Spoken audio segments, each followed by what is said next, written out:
Welcome anyone to the Gaming Chamber Podcast, episode 79. No snarky jokes this time. I'm your host, Everett, aka Two Beasts to Kill You, aka the Beast with the Least. Joining me this week, the usual crime syndicate brethren I have. JJ? Yo. Devin? What up, Skank? Oh, what a week for gaming, right, fellas? Right? No? Mm-hmm. Yeah, and this is like, I don't know. Game Awards is when they announce a ton of stuff, so. Yeah, amen to that, brother. I mean, obviously, we've talked about our grievances with the, and obviously we're going to talk about it later on in the podcast. We've talked about our grievances before with the show and everything, but, in the end, this is basically the Academy Awards for video games.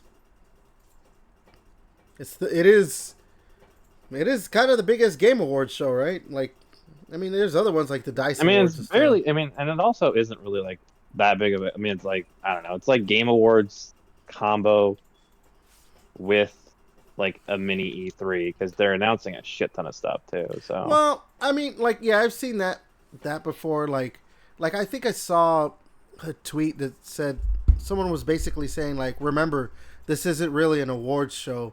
It's especially an when announcement show with awards sprinkled in it. And I'm like, but like, I think to compare it to like a movie award show is different because, movies. But when they like rapid fire announce like a bunch of awards, they're like, boom, boom, boom, boom. It's like that's when it does feel like. That's why it feels like it's sprinkling in because they're like, oh yeah, best this, and it's like, okay, like you don't even give the time because a game that wins one of those like rapid fire, like if it's Expedition 33, it's not that big of a deal when it's the rapid fire because then it wins Game of the Year later. But if it's not, then that developer doesn't get like the time of day to highlight their game and get a little more screen time and become a little more famous. So that's why it feels that way. I just feel for video games it's going to be different than like a movies or TV show thing because it's an interactive medium. So like, yeah, you can have, if let's say the Academy Awards or what is it? What is the one that's for TV shows mainly? The Golden Globes? Emmys? Emmys? There's Grammys, the Golden Well, Globes. Grammys is music. Grammys music, right? Yeah, and what's Grammys Emmys? is music. The Emmys are the Academy Awards, isn't it? They're separate. No. Well, I'm just saying, if you had like the Grammys or the Emmys, all that stuff, whatever. If it's like you're gonna have someone announce like a new album or a new movie, like you're gonna have trailers for stuff like that, whatever. Like, it'd be kind of cool, but it's like, okay, cool, I'm gonna watch this movie when it comes out, or I'm gonna listen to this album when it comes out. Whereas like in a video game, you interact with it, you play it, you have a physical controller in your hand, or you use your keyboard or whatever, and you make the character go and all that stuff. I think it just makes more sense for a video game awards show that's like, oh no, we're gonna also have like actual announcements of new things to look forward to and all that stuff. But I don't know. I think the Emmys is like TV shows, I think. Then the Golden Globes is movies. Yeah. I think, sorry, I was just double checking. I don't know, there's a few like... There's so many shit, bro. So Grammys is music for sure. The only award show that matters is the Teen Choice Awards. Like, Who's getting fucking slime, bro? That shit.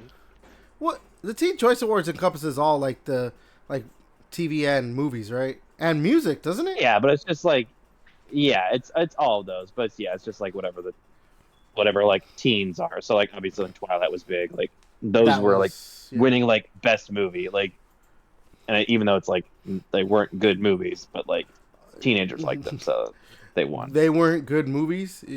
That's putting it fucking nicely. Oh yeah, even the people. Well, like that's the thing is like even like I don't know, like my wife and like some of her friends like that enjoyed Twilight or like went and saw it. They like when they were watching it, they knew it was bad, but it was like one of those things they wanted to watch because it was bad. You know what? Like it was one of those things that Yeah. was so good it was bad. Like You they know. knew it wasn't like Yeah. peak cinema, but You it know was what? like Yeah, I'm just not want to gonna watch it. begrudge someone who like they were a Twilight fan, and begrudge them because Twilight were bad movies. I love the Fast and Furious movies. I know they're not great movies, but damn it, I love them. I just love the absurdity of them. They went to space, Mhm. but they didn't have sparkling vampires. All right, so Not yet. Yeah, yeah, not yet, not yet. All right, so again, yeah, we're gonna talk about the Keighleys and all that stuff. Full disclosure, though, yeah, I didn't watch the actual award show. I was at a company party on Thursday night. I watched the highlights. I obviously saw everything. So there's like a specific thing that I guess we'll talk about it when it comes to it, that I don't have as much. What's the word? Like I understand the hate that's Skin in the coming game? from it. Yeah, I understand some of the hate that's coming from one of the announcements, but I don't think I have as much. Like I just don't. It's not hitting for me like that. Oh, what? Mega Man? That No, dude. huh? Yeah. No. You know what I'm talking about. Don't even No, start. I All don't right, talk about it. I so know. let's go ahead and talk about what we've been playing this past week. So, David, I'm going to go ahead and start with you. Well, I started Red Dead Redemption, so currently playing that. That's what I'm playing right now while we're recording this podcast too. Played some Clover Pit, put a little more time in Metroid, and fuck, what else did I play? I also played some other things. Let me look at my achievement list. Trying to think what was. Oh, I played some more Arc Raiders. Um, one of the Arc Raiders game, I did like a solo, and I didn't find any fucking good loot. So like people were like extracting, and I went and like killed the one guy, and then another guy came. Thankfully, he got shocked by one of the arcs. Then I was able to kill two people. Then I deal with the arc, but one of them like was down and like called the elevator. Like, well, so like I like only had like 2 minutes or whatever. They called the elevator up, so I only had 2 minutes to like loot their body. And then the third guy came. I was like, yo, dude, like help me kill this arc. These two people tried to kill me. You can loot one of their bodies, and I'll loot the other one because they were in the elevator. And then so he was like, "Oh shit, man! All right, I got you." And then like so we killed the arc, and we both like looted one. But like I was the asshole and like killed those two guys. Um, but didn't have enough time. I wouldn't have had enough time to loot both of them. So they didn't have anything good. But I was just hopeful to try to I don't know snag a blueprint. But those people were pissed because they're like, "You fucking asshole." Um, and then I downloaded and bought the Indiana Jones DLC. It was on sale, so I've been playing that a little bit. Oh. Like I knew there was another single player game, and I don't know, I'm enjoying it. I love Indiana Jones, so just going through that. Cool. JJ, how about you? How's your week of video game been? Video gaming. I just been playing a ton of fucking Tarkov. I don't really been playing. I've been wanting to play Do some you really Metroid. play Tarkov, or do you really more suffer through it? I'm playing PvE, so it's just I'm playing it. I'm actually playing it. So it's when I was kind of waiting for my other buddies to play, but one of them came to town, so he came over here, checked out, and I showed him Metro Prime 4. Um, Other than that, nothing too much. I think I played a little bit of Call of Duty and um, Marvel Rivals. So I got that free Jeff skin that you can get for the 1 year anniversary. So I got the business Jeff skin. Wait a minute, the game's been out for a year? Mm-hmm. Yeah. Damn. I could have swore it came out like a few months ago. Jesus. Time is just fucking flying by. Yeah. I really am getting old. You are old. We know. Yeah, I know. Everyone tells me I'm old. Trust me. I know my age. I have a certain person who tells me all the time. Yeah, me. Yeah, you're someone, but that's not what I was talking about. Yeah.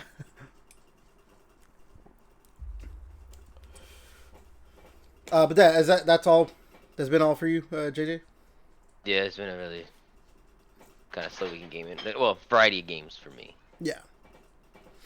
Actually, honestly, like it's been a slow. It's kind of been slow, but not slow when it comes to gaming for me. Like I've been playing a bunch of Destiny 2 lately because of the I beat the campaign of the expansion, and just playing like trying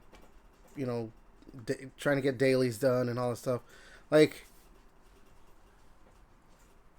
I don't know. Like I don't know if it's a resurgence and like okay, I'm kind of back on the Destiny train for a bit, or I don't know. Like I've actually like have the need to want to play Destiny, and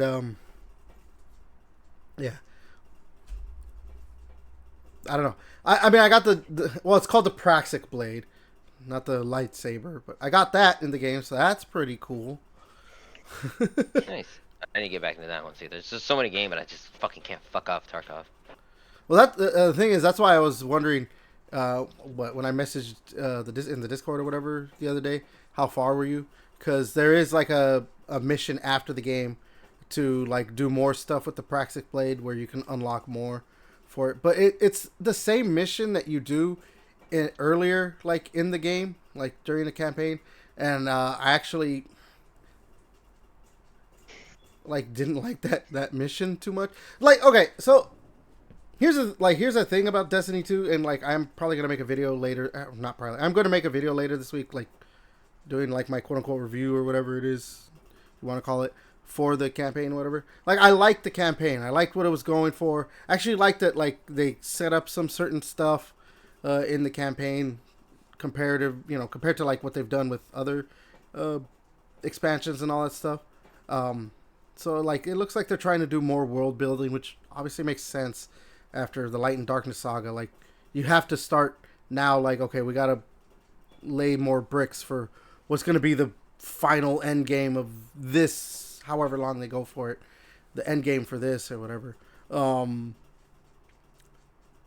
So I like the story, but I don't know. I don't like the way that they do the health stuff.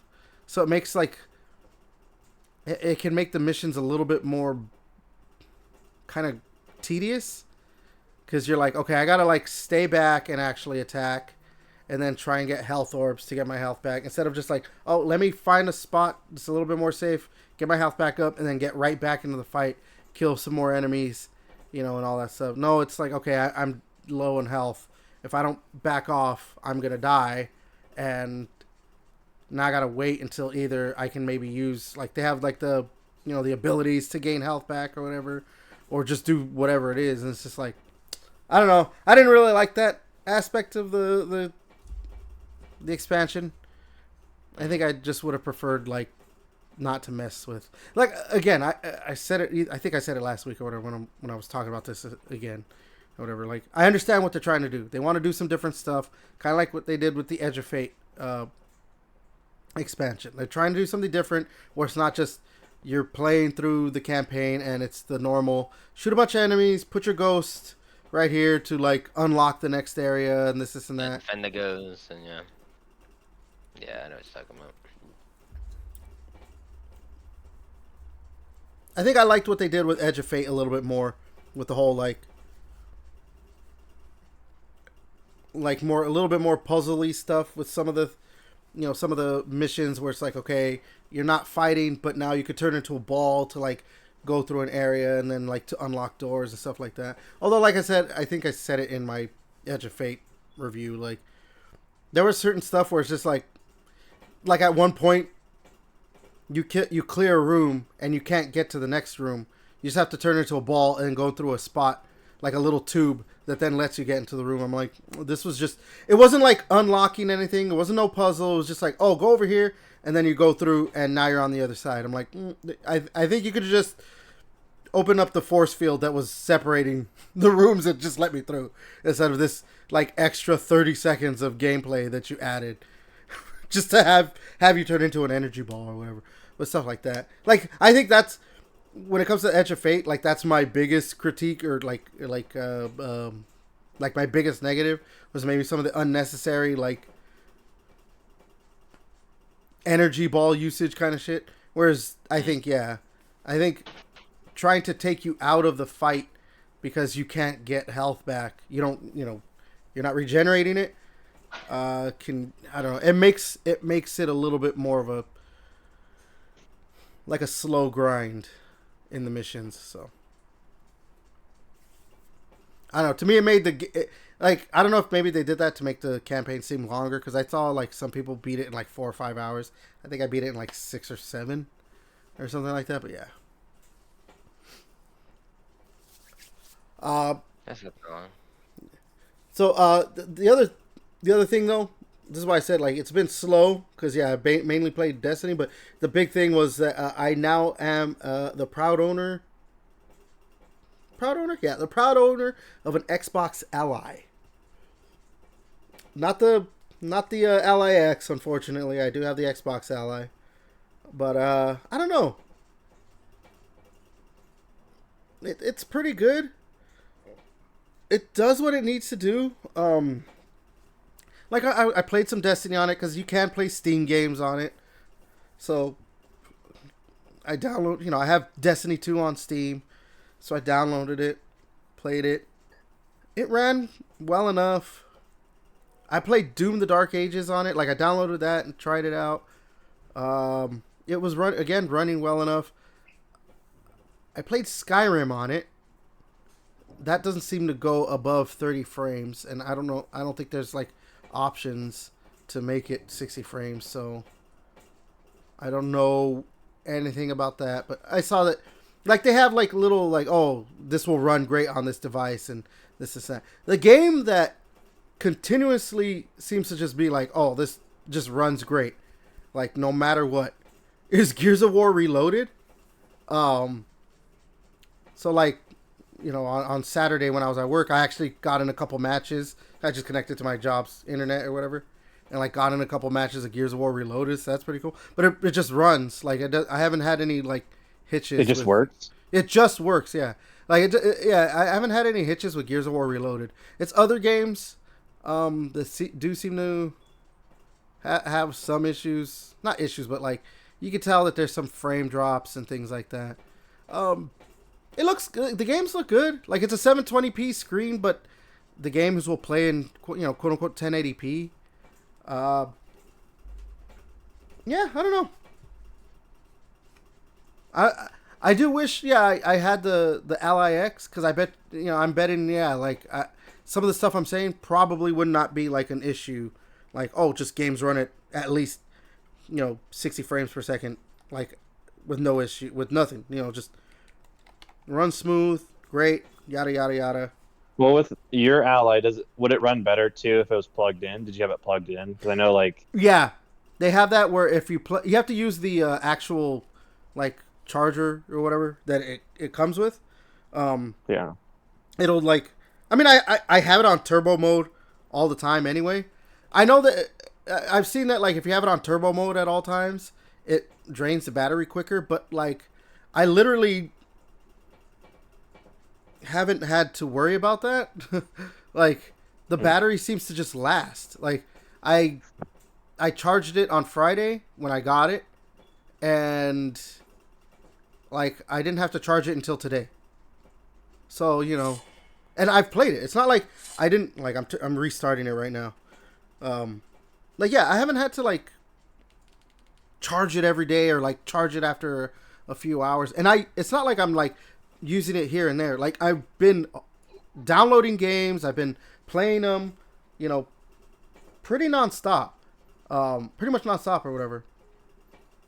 So the battery seems to be pretty good. At least from my experience. So yeah.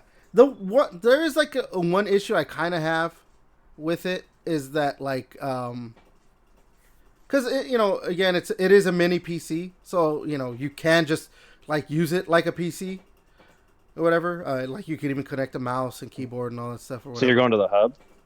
Well, duh. Like that's one of the first things I did was go to the hub. But anyways, no. No, like so if you go to the desktop, like close the, you know, go out of, I forgot what it's called, like small screen experience or whatever it's called. If you exit that mode, when you go back to just like have it that way, where it's supposed to, because when you start it up, it's in that, you know, Xbox full screen experience or whatever it's called. So it won't run everything that's on, you know, that's actually on the system. It just runs what needs to be ran, so that way games don't have to worry too much about, like, you know, taking away from anything or whatever. Like, it's just have you played any like, games on Steam? Yeah, I said Destiny 2. Oh, Destiny, yeah. So well, so do you think it's like games then on Steam? Have you tried any other games on Steam? You know what? Just Destiny 2. I was planning on downloading other games on Steam. Because, yeah, I do have a few games or whatever, so I was going to test it out. Because I wonder if it's like, you know, maybe Steam games just don't run as well. Well, see, I have a theory with that, is that Destiny 2 isn't Steam Deck enabled. So I'm wondering if, like, a game is Steam Deck enabled, will it run? Probably. Yeah. Like, I have to look for, like, some of the games that I have that are Steam Deck enabled. Like, let me see. If I open up my Steam account on my computer right now, just to check. Like, I'll look through whatever. But I'm thinking that's probably why, like, as good as it, you know, it runs, Destiny 2, like, it's not gonna, I kind of figured it wouldn't run the best because, again, it's not, you know, it's not Steam Deck enabled. But it's not optimized for a handheld device. Yeah, but I bet you if I go to, like, I don't know, I can't. I have some games here.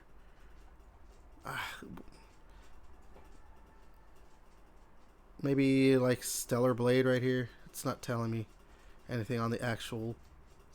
Yeah, if I look, I'll look for a game that's like Steam Deck enabled and download it and play it and see how it runs.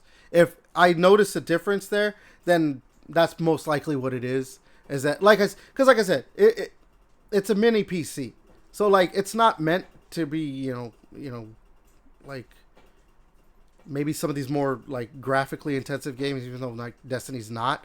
But I mean, there's probably still enough in that game that like a mini PC, a laptop style, you know, gaming PC or whatever is not enough to run these, you know, run a game like Destiny 2. Especially too, like I said, I don't have the Ally X, I have the Ally, so it is the weaker version of those two games. Yeah, I gotta check it out though. Yeah, I don't know. I'm gonna keep playing with it, obviously, and test it to its limits. Yeah, again, I want to. I'm gonna test it to its limits, see what works, what doesn't work, what can I continuously. Also, I'm gonna look into like getting like a 2 terabyte SD card because it has a slot where you could just put you know more memory. I'm like, oh cool, I could just get like a good. I know which kind to get. You have to get like an extreme one or whatever. So I'll probably want to get that so I could just put a shit ton of games on it. And then really put that thing through its paces. But yeah.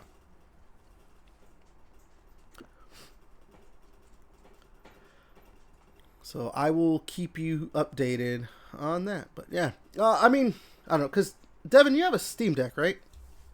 Yeah, I haven't played it in so long now. So I'm going to definitely keep you updated. Because if maybe you might be more interested in looking to maybe get another gaming handheld at some point. Like if they announce a Steam Deck 2 or something. Maybe this, like I said, if my theory runs correct with like, oh, if it's Steam Deck enabled, then that's what'll work better or whatever. Like maybe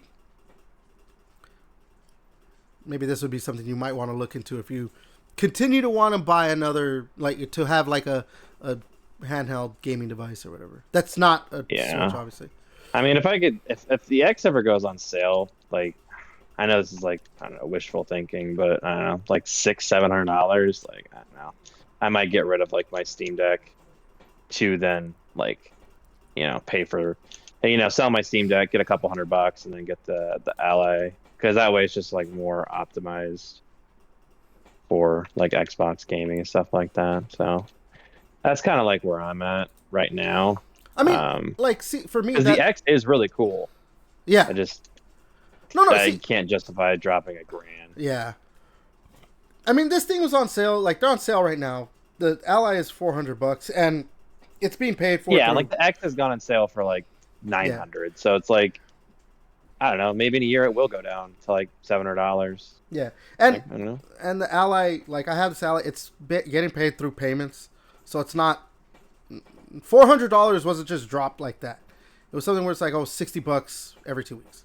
Completely fine with that or whatever.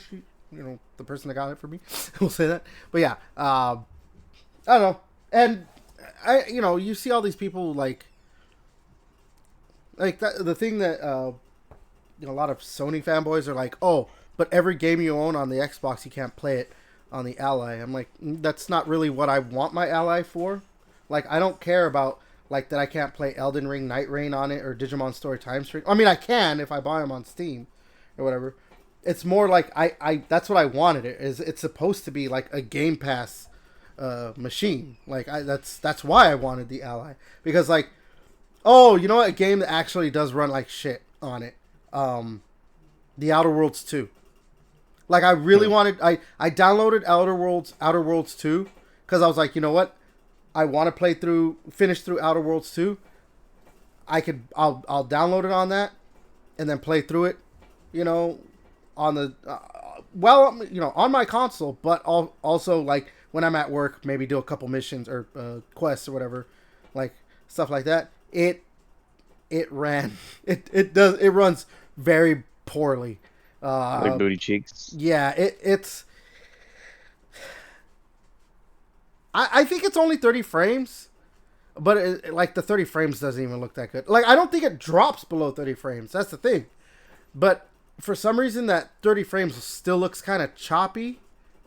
So I don't know. I don't know.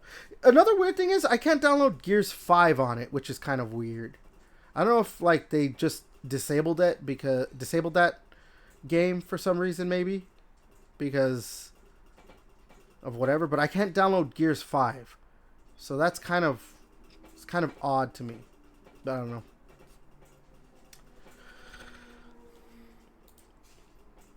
You know what?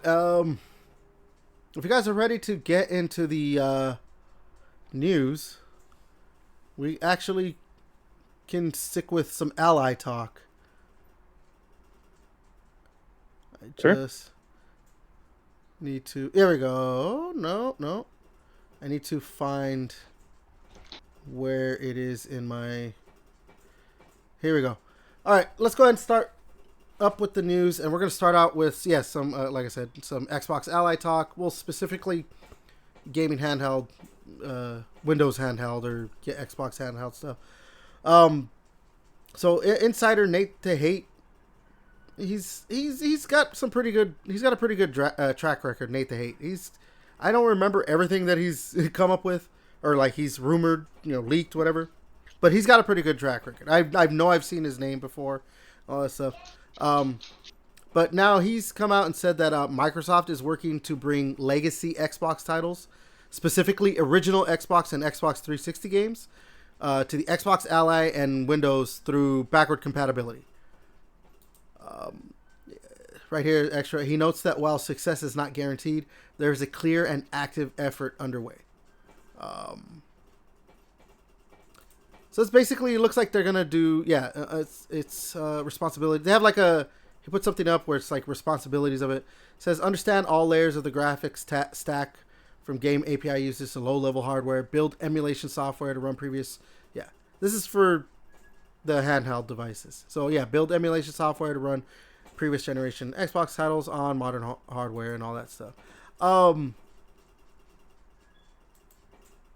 think this is a really good thing, because one of the biggest, like I literally mentioned it earlier, one of the biggest, like, quote unquote knocks against the Xbox Ally is that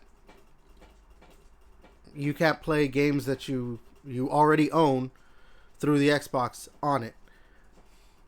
I mean, you know, we obviously Xbox has been doing their big like play anywhere, like, you know, oh, buy it on the Xbox, you get it on Windows devices. But obviously, like a big thing that if you play on PC or if you're playing on one of the gaming handhelds, you can't play Xbox 360 or original Xbox titles, backwards compatible titles. You just can't play them. Like if I want to pull up Gears of War Judgment, I can't download it and play it. I could stream it, but I cannot just download it and play it. So, as a newly christened Xbox Ally owner, this is extremely exciting for me. That if they are going to try and do this to bring these kinds of games, like I am 100% ready for that. Because yeah, I mean, I hope they do. I mean, Xbox seems to be pretty committed to, I don't know, making sure to have some type of game preservation. So hopefully they do. Well, again, too, because the thing is, like, at some point, like the thing about it is like playing my Xbox Ally, like I have actually found myself now again. I'll say it again. It's brand new. I just got it a couple days ago. So maybe it is like the honeymoon phase. I want to play it. I have found myself trying to play, and again, I'm just playing different games just to run it through, see what works and all that stuff. But I have found myself wanting to play the games on the handheld more often. I like it. So if at some point, maybe eventually, I might have an Ally X or the Ally X2, or if Microsoft or Xbox does go through with having their own actual handheld, and it's another hybrid like this, I'm more inclined to want to be a handheld owner. I mean, I could just, again, there's things I can get to put this, if I want to play on the TV, to play it on TV. But I don't know, I have not been very,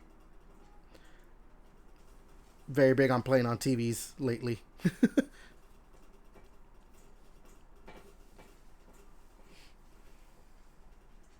Shame. Mm-hmm. Well, I don't know, man. Like, look, when I play games on I have a big 65-inch 4K, it's all the bells and whistles. Goes to 120 frames, or because it's a Samsung device, it's 240 hertz or whatever. Like, it doesn't, or whatever they call it. It's 120 frames, but they call it 240 something. I don't remember. So yeah, like every game that I play is, through the Series X, or if it's PlayStation 5 or Switch 2, it's the best it can look on a TV. I have not cared too much about that when I could just play it on a smaller screen. That's why I've been moving more toward my PC. Now, granted, I have a 34-inch fucking, what do they call it? Like, widescreen monitor and everything. So it's not like I'm playing on something tiny like this. I think the Ally is like a 7-inch screen or something like that. But like, there's a reason I've moved. One of the big reasons is that like I just don't care about these big screens. I swear I'm able to focus better on the computer with the smaller screen. So I don't know. Maybe I just need a smaller TV. It could be. Like I said, like when I played on the computer. Now, I mean, the thing is, like, because my computer's powerful enough, like, and also like when I'm running games at 120 frames, I swear the 120 frames is a lot smoother somehow than compared to on the TV. So I don't know. Maybe because like the TV's capped at 120, but like I cap the games at 120 myself. Like I don't typically like I don't care about like, because I think this one, yeah, it goes up to 180 frames. I don't care about that. Like 120 frames it works. Like It just works. it just works. Yeah, I don't know.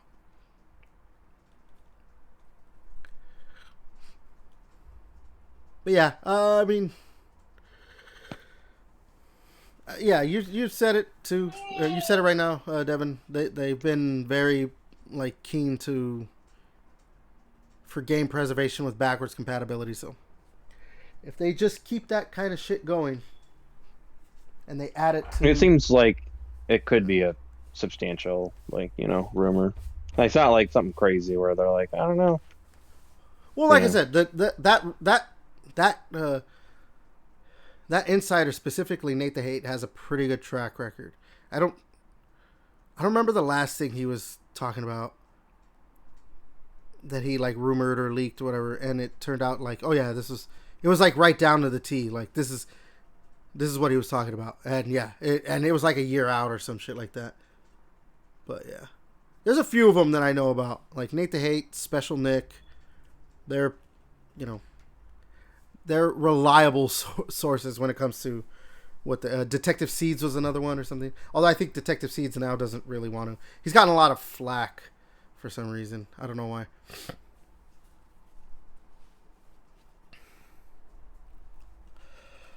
All right, let's go ahead and move to the next thing. Yeah, we can talk about this one. I don't think you guys are like, I don't know. Devin, JJ, you guys big Tekken fans? Not really. It's probably my like least favorite fighting series. Yeah, Or one of my least favorite fighting series, I should say. Because like there's other ones, but I don't know. There's what, Virtua Fighter, Tekken, Soul. Yeah, Calibur. Virtua Fighter is another one I don't care about. What about Soul Calibur? Soul Calibur, I don't know. When they did like the Star Wars crossover, like that was cool, but I know my brother is huge into Soul Calibur when it comes to fighting games specifically. That's his fighting game series. But yeah. So all right. The fucking father of Tekken is leaving Bandai Namco. Katsuhiro Harada. I'm like, I do not want to fuck this up. He's going to be leaving the publisher at the end of this year. And he put out a long fucking tweet. I'm not going to read all of this. This is just a little too much. But yeah, he's just celebrating, his time there. I didn't even realize Tekken was going to have its 30th anniversary, or had its 30th anniversary and everything. Jesus fucking Christ. I thought Tekken, like when I saw that he put with the Tekken series reaching its 30th anniversary, I'm like, fuck, you're right. Like the Tekken series came out in the 90s. Holy shit. Yeah. He's obviously ready to move on.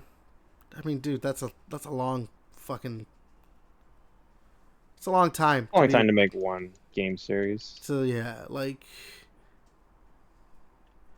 I did not like. That was the thing. Like I said, 30 years, dude, and he's just, this is what he does.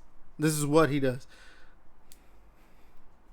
Cause like, I'm trying to think of other developers, like, cause it's not like, that's the thing.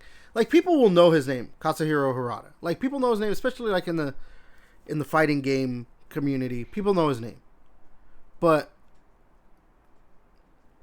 he's still not like obviously a huge name like,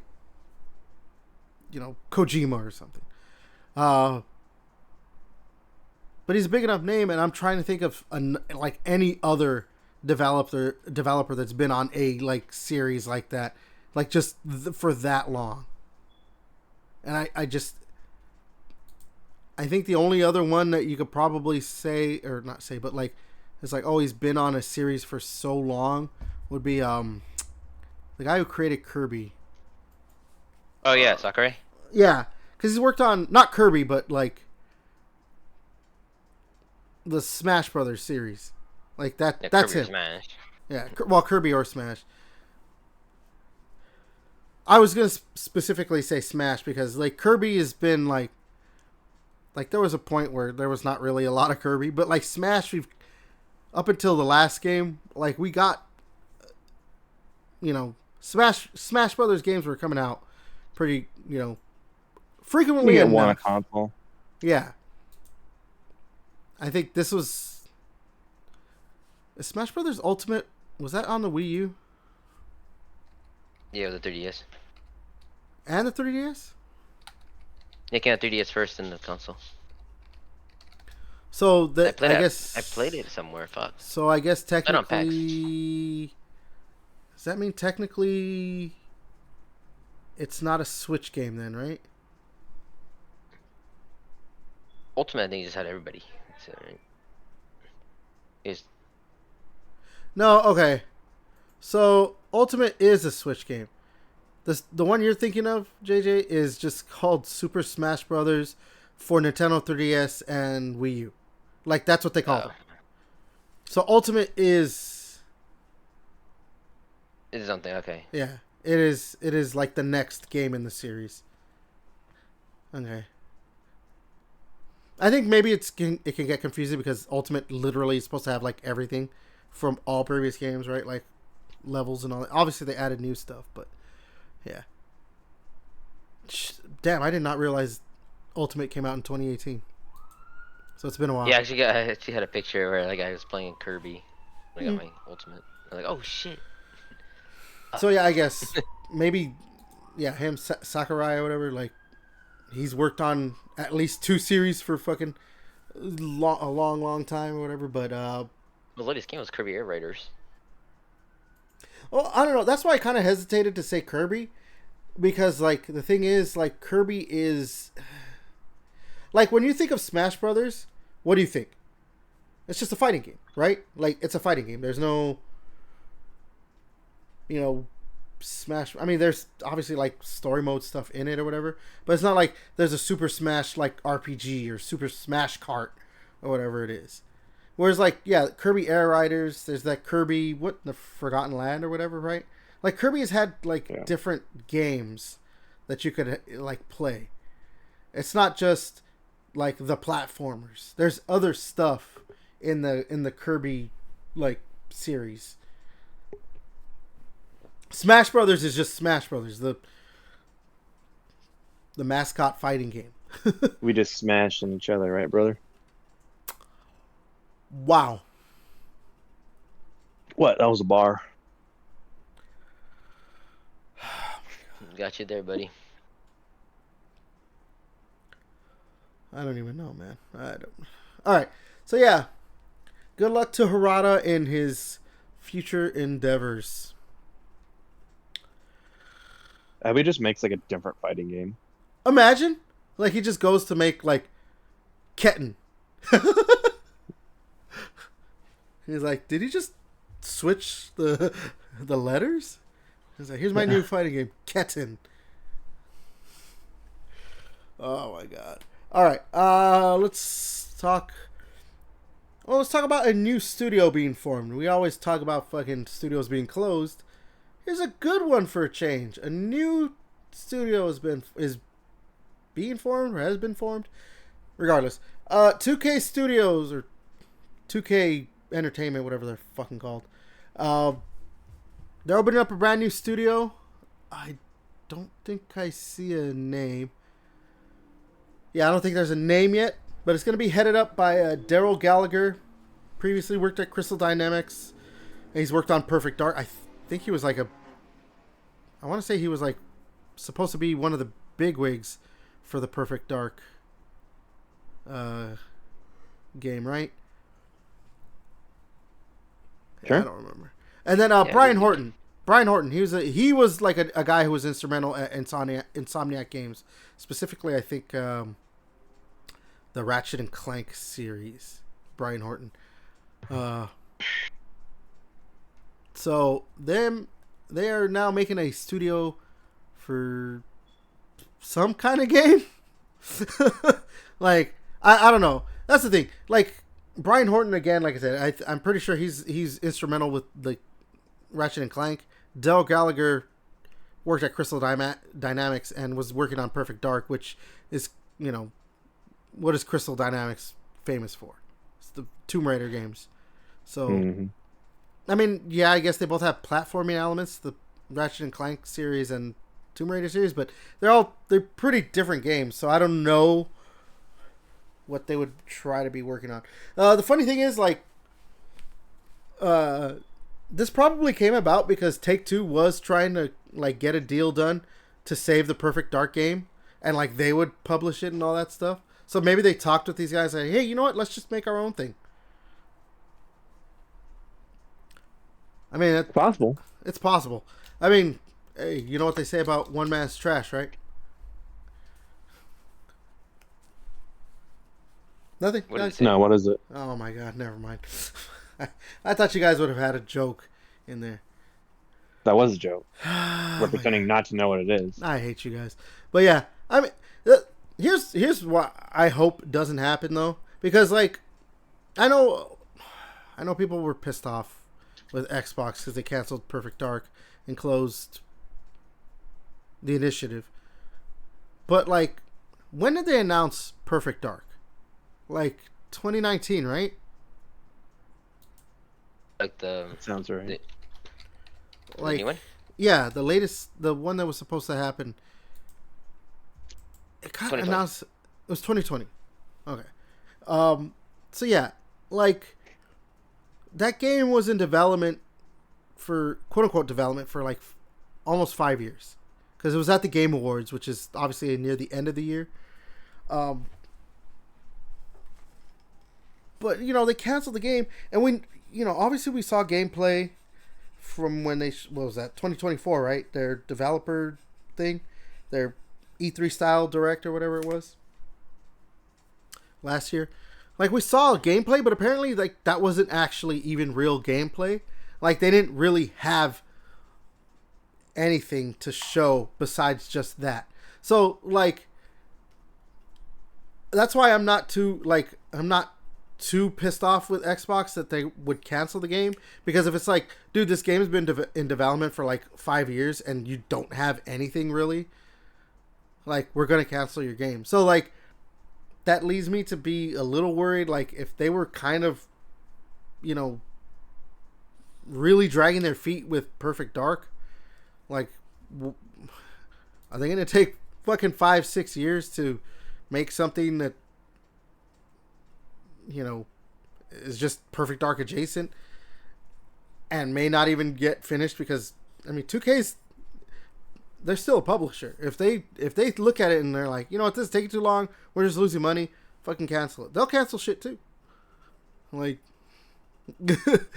we could get like a Perfect Dark, what's the word? A spiritual successor to Perfect Dark from these guys, but we might not, because, again, it was taking way too fucking long. Well, not Brian Horn, but Daryl Gallagher. Like, it took way too long to get anything from Perfect Dark. So yeah, it's just one of those things. Like, it's, I don't know, seems like they got some good people involved in the studio, so we'll see if they can actually make progress on a game. Because, I mean, that's the whole end. At the end of the day, it's like, yeah, you gotta show to the publishers and make them have confidence that you're actually doing something.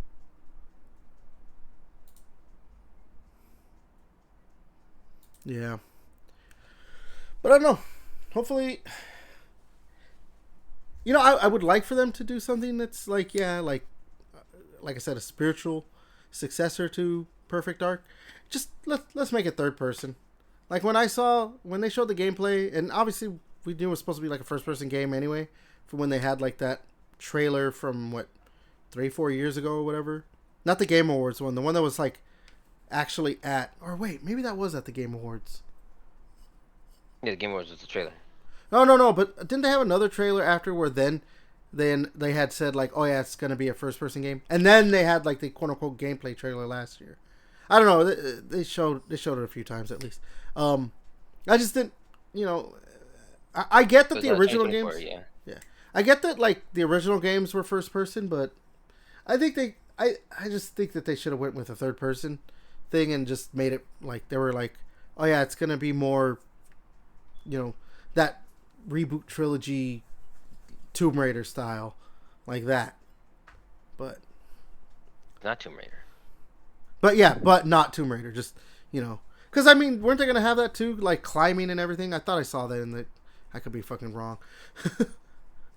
I don't remember the gameplay trailer, so I remember there was shooting. Lots and lots of shooting. So yeah, please be excited. No. Yeah, I know. All right. So we're gonna talk about this again. I mean, we talked about this last week, the Netflix stuff.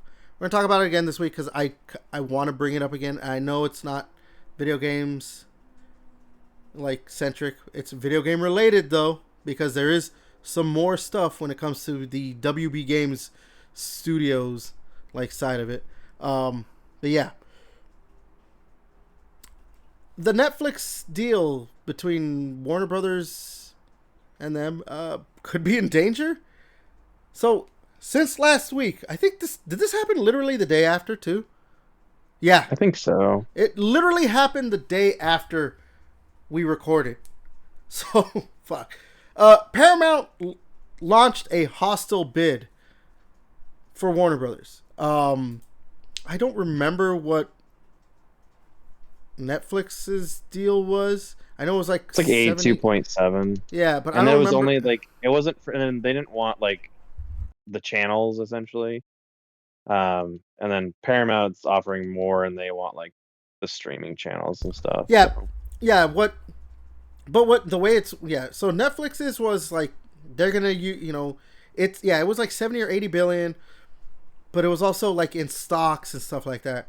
Whereas Paramount's like, hey, we want the whole thing, obviously, and we're gonna give you straight cash, as the great fucking Randy Moss said, straight cash, homie. Cash only. They were like, yeah, here's just fucking cash. Like they're obviously getting like people to help them. Like I guess there was like the Saudis are involved somehow or some shit like that. There they Saudi go. Arabia, Jared Kushner. Yeah. God.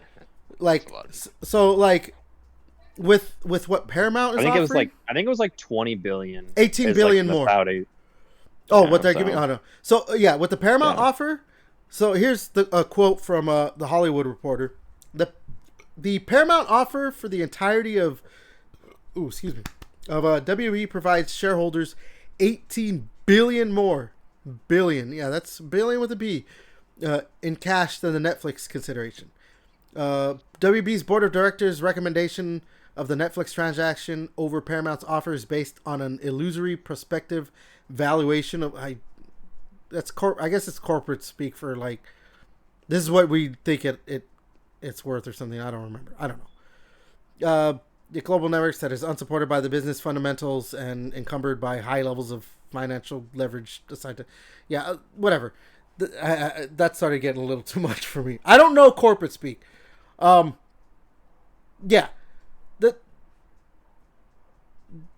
Clearly, like, because I mean, when we talked about it too, there was like Paramount, and I think there was another studio that like they wrote like a letter or something to the government to try and stop the Netflix purchase of WB and all that stuff. So yeah, they're like, you know what? We'll just do this, because they went straight to the board of directors like, hey, we'll give you guys more money.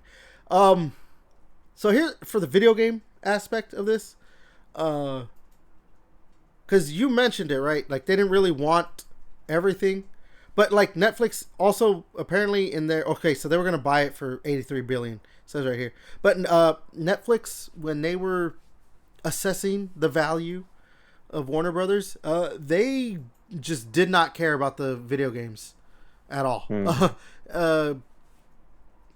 Here's a quote from PocketGamer.biz. It said Netflix did not attribute any value to WB Games in its deal. Quote unquote. Well, they definitely have been doing some great work in the game space. We actually didn't attribute any value to that from the get-go because they're relatively minor compared to the grand scheme of things, said the co-CEO Gregory Peters. So I mean, I mean, I was talking about that Netflix. I was kind of hopeful because Netflix kind of just throws money at anything and says, "Yeah, go ahead, make it." But fuck, man. Maybe they wouldn't have been throwing money at games if someone's like, "Hey, we want to make a game using one of your IP." Yeah. And obviously, yeah. So maybe I know. Paramount. My only hope is like, yeah, maybe they don't view like their gaming division as anything worth a fuck. So then they just are like, we'll just sell it to whoever, I was saying like, well, look what they did for fucking the last couple of WB games, right? Like fucking, the Suicide Squad, all that shit was kind of a downer. We kind of just the most hyped up game right now is fucking Lego Batman. That's gonna probably bring some fucking fat ass cash. But like the last couple games were kind of like meh, right? So I'm assuming that he would like, oh, whatever. And like who the fuck plays Netflix shit anyway? Like, Yeah. It's like, yeah, they don't have to release shit on that. Like, you can release it just on like other platforms and stuff. But yeah, I don't know. hopefully, like with the Lego Batman, like those games start coming out, like, oh, this is really good. And they should probably start, like every other saying, kind of start throwing more money into like, okay, yeah, dude, this is the new medium. We'll just start. Maybe I was talking to my ass about that shit. Well, Yeah, it's like if they just release, like they have good IP. I mean, like, I don't know. You can't Yeah, tell Lord of the me. Rings. Yeah, like, well, like, and like you can't tell me that Injustice 3 wouldn't sell. Right? Another fucking like Hogwarts Legacy, maybe. And they added co-op or some shit, or like kind of like a. Wait, didn't I they? don't know, like, Didn't they say they were making another Hogwarts Legacy game, but they had multiplayer in Yeah. mind or something? yeah. Well, I think more like it's gonna be like live at, well, like or live. I was gonna, like, I service, could see like a live action. service like that, like there's like the hub like Destiny, you're walking in there, you see a whole bunch of other students, you quote, players are walking around, but then you go to like certain sections that you're like, hey, us three are like playing together, doing this mission or something like that for like a class or something. I don't fucking know. That'd be kind of cool. You're off in the distance doing your own shit, kind of like how Destiny would do it. That'd be kind of cool. Yeah, as long as there's not like, I don't know. I mean, they should just make it, fuck it, dude. Make it Arc Raiders, but Harry Potter. Just people out there just casting spells at each other. All you hear is, "Abracadabra!" It's like killing everybody on the corner. friendly, Abracadabra! Big motherfucker. Oh my god. Yeah, actually make that game. I'll buy it. I mean, if Paramount buys them, maybe you have a better chance. I don't know. Maybe if Netflix buys WB, you'd have a better chance. I don't know. Yeah, I hope. I mean, there's a chance that a none of these shoestring sales budget. go through. I mean, Yeah, there's a chance that. I heard that these I deals are very kinda hard to hope get that- done. Yeah, I kind of hope that happens because like there's pros and cons to both of these. Like if Paramount, if it goes through, the deal goes through Paramount, like they're gonna definitely want safer projects. So you're gonna see like, I don't know, whether like, you're not gonna see any weird titles, whether it's coming from like the DC universe or just like you can get very run of the mill movies from that. I mean, like IP. I know you guys are like flaming me for it, but like if you like that Supergirl trailer is not making me. We're already starting to get like quote unquote safe stuff from the DC side of Warner Brothers with the way that Supergirl trailer. It's clearly like sure I don't know, the man. first two but like just wait till like fucking like Clayface comes Yeah, out, maybe. shit like that. Yeah, that's supposed to be like a more body horror style. Yeah, there's like there happens to be like these two like Superman movies, super family movies. But like when we get Clayface and Lanterns, like the way I don't know if you watched the Lanterns trailer, but the Lanterns trailer looks. Wait a minute, like, there's a Lanterns trailer? How did I miss that? There's like so that you should seek out because that's definitely not you're not gonna look at that and be like, oh yeah, this is like samesies. Because look, again, I've said it before. Look, I like James Gunn stuff. Like, I think he's super talented, and if we're, and in the end, if we're gonna get we're gonna get another run of like, okay, this worked, just the way like Joss Whedon when he did the Avengers, and they're like, oh, this worked. Now make every fucking MCU movie like Joss Whedon style.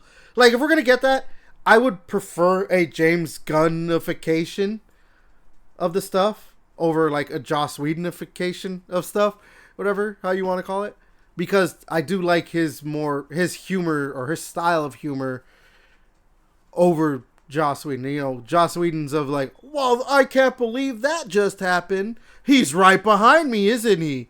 To James Gunn, where everything is kind of just a, like, fuck you kind of stuff. But, again. But trust me, you watch The Lanterns, and then, obviously, I mean, Clayface is going to be an R-rated body horror, so it's not going to be... Yeah. I guess that's it. You're probably right, like, with them, playing it safe. Maybe they're playing it safe more with Supergirl, because it is the next movie in the DC universe. Like, you kind of maybe have to play it safe. And then once they start getting into more, like, okay, we're getting this, now let's try some different shit. I don't know.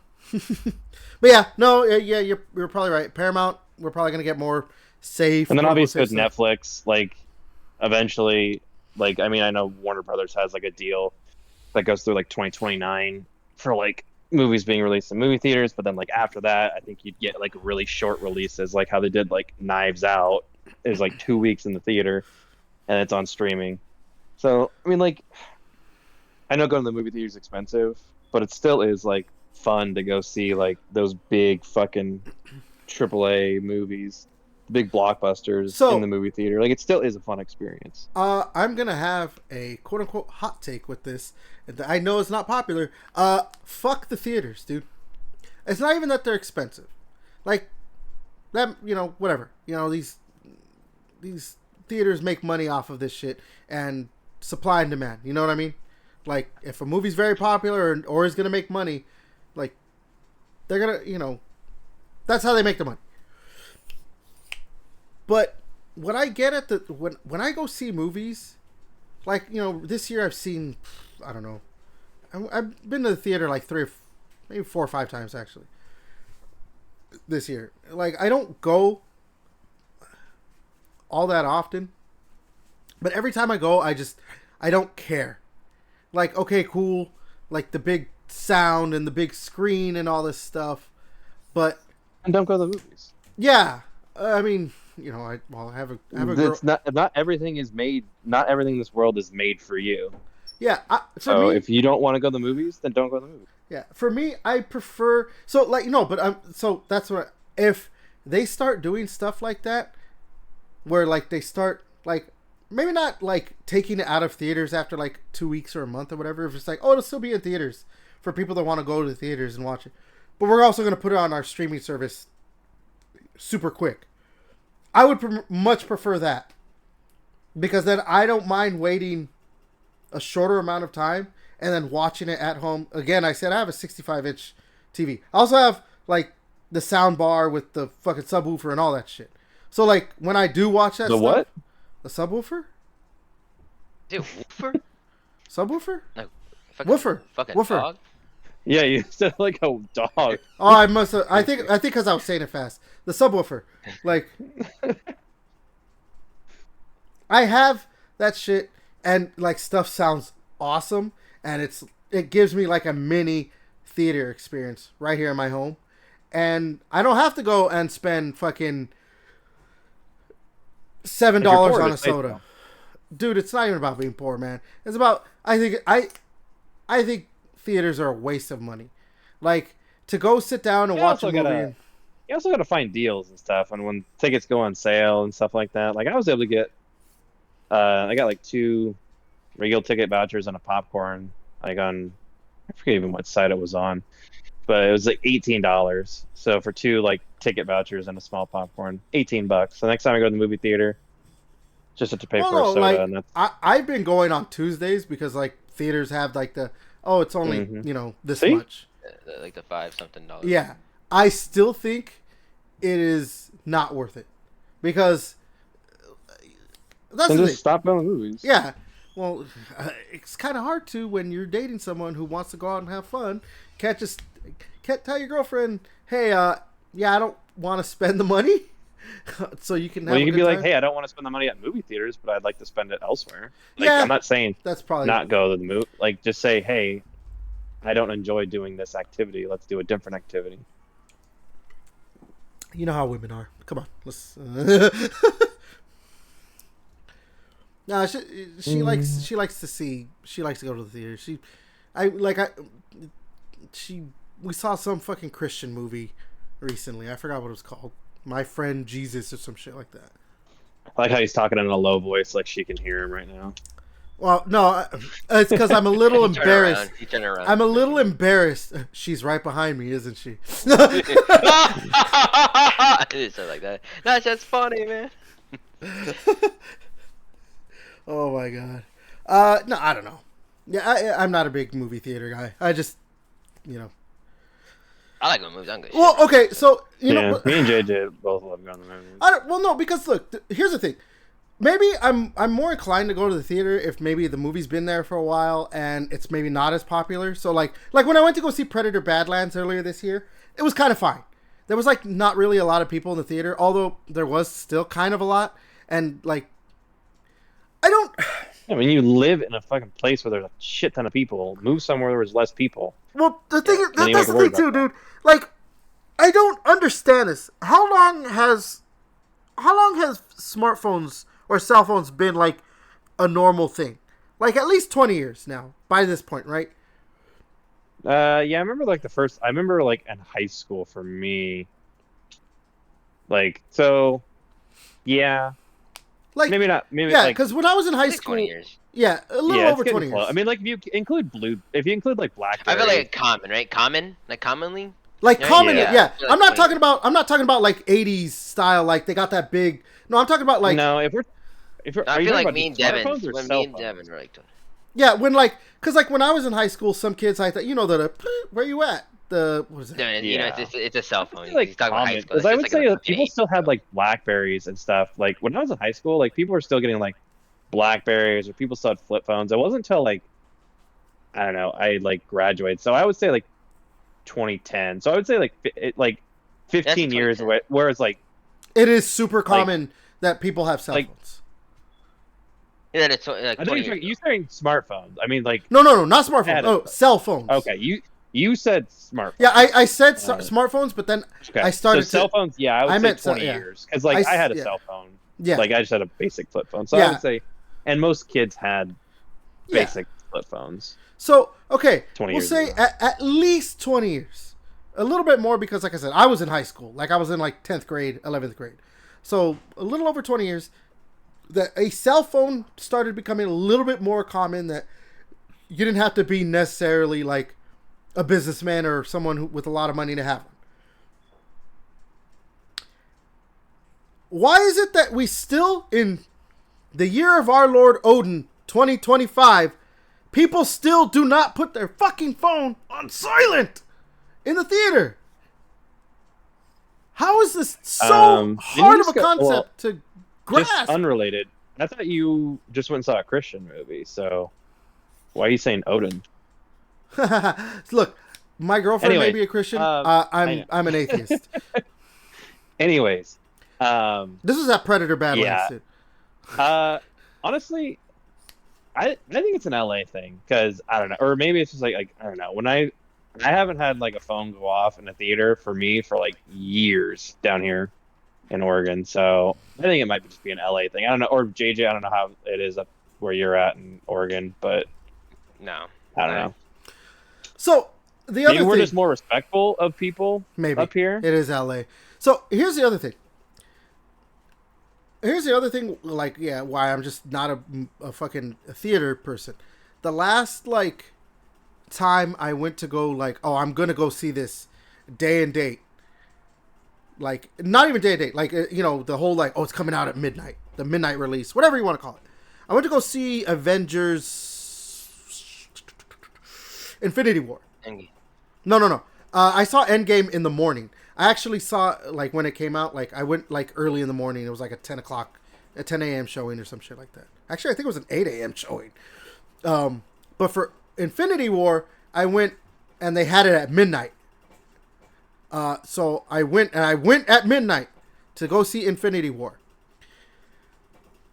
And this wasn't like the first time where I went to go see a big movie like that where shit like this happened. But this is just an example of something that happened, and it's happened enough. Like, there's a kid sitting next to me with his family, obviously. And like, I wanted to fucking like strangle this little shit. Because like, a character comes out, is that Iron Man? Is that Spider-Man? Is that so-and-so? I'm like, shut up! What the fuck? And then the kid fell asleep and like put his head on me. And I like looked at his family and I said, hello? And they're like, sorry. I'm like, why would you bring a kid to a midnight showing of a fucking movie? Ugh! There's some movie theaters that like don't allow kids at all. Just because like, you know, it respects like other people that want to actually watch the movie. Like usually like opening day or some shit like that, midnight opening day or some shit like that. Because I know my mom had a kid, they couldn't go. It's like, well, her granddaughter, like we can't go see that. I think only kid movies they would do that, obviously, just because, you know, it's a kid movie, who gives a shit. But people watching like, you know, the Marvel movie, nobody wants to fucking hear a baby crying or some shit, dude. I saw The Bad Guys too. That was a pretty good movie. Why? Actually. I watched the first one. It wasn't bad. Like, I mean, really like I went and saw it in the theaters with my kid, but like, why the fuck did you go see it? Just to go see I know you're dating someone who's super young, but Jesus, I didn't realize she was that young. There it is. She just wanted to see she just wanted to see an animated movie, and that's what happened to be out. It's not a bad movie. There was kids talking throughout the whole time. That one I expected it. A kids movie. Yeah, that one I expected it. I expected it. Like I was like I'm like, what? I was like, duh. The one that pissed me off was like these fucking kids were talking during like Scream. Like a Scream 5? Oh shit. Scream 6. So yeah, people were getting pissed. Until like some adult was like telling the kids shut the fuck up. Damn. And we're like, thank God. And then the fucking I think the last time it wasn't like a movie theater experience, and this is gonna make me sound like elitist, and I am. Oh, but no, I went to see Bill Burr, and I was in the box suite, you know, how I do, and the suite next to us, like they were just like having like laughing and having conversations with themselves, and like not listening to the comedy show, and it, like eventually someone else in the suite like just was like, hey, can you guys shut up? Because like, why'd you come to a comedy show if you're not gonna like listen to the comedy? So that was like the last time like I ever had like that was like 2.5 years ago. You know what? So there's one time I actually did enjoy that people kept talking throughout the movie, and oh man, this is gonna look. I'm not trying to perpetuate stereotypes, okay? But this is an actual experience I had. So I went to go see I believe it was the third Bad Boys movie. I want to say it was the third one. Is that the one where have you guys seen the Bad Boys movies? Yeah, I've seen them all. I have not seen the most recent one. Okay, so the third one, right, is where their lieutenant or whatever, like captain or whatever, he gets killed, right? It's the third one. Spoilers for a fucking it's like a near 10-year-old movie now or whatever at this point. So I think it was the third movie, Bad Boys. It was in a predominantly black neighborhood. And yeah, like there was a lot of people of African persuasion there, and yeah, they kept saying stuff and going like ooh and oh shit and oh he there ooh, things like that. But damn, I had a great time watching that movie with all the people doing that stuff. There was like an older, like a grandma there or whatever, black grandma, and she was like, ooh child, that was awesome. I'm gonna say that one. Yeah, I had a great time with all of them. So just go back to that movie theater then. Yeah, If you enjoyed that experience, just go back there. I think it's who is it? Is it Brian Posehn? I think it's him. He had like a joke about that like when he talks about like people complaining about black people talking throughout the movies, he's like, I think that shit enhances it. He's like, if he's like, you know what ruins it is babies, what Mexican babies and Jewish mother or Jewish grandmas or some shit. And he's just like, yeah, like that's what ruins it. People who asking questions or a kid fucking wanting to look at me and stuff like that. Not some black person going like, bitch, watch out, he got a knife. You know, that kind of shit, that enhances the movie for me. But yeah. All right, we're stuck on this. Yeah. As of now, we still have no like Paramount. Yeah, I mean this shit's. I mean, even if like Warner Brothers says we're going with Paramount, we're going to Netflix, it's still going to take years to go through. Because I think even the Netflix one was like it would not go through till I think end of next year or some shit like that. Yeah. So. And even then, it has to go through tons of government regulations and bodies and shit like that. Yeah. So. Yeah. All right. I know we don't have a lot to talk about this one, but Jesus, I the fact that this is a thing, I'll never understand. So recently we had a heist worth $100,000 here in California. It was in Burbank.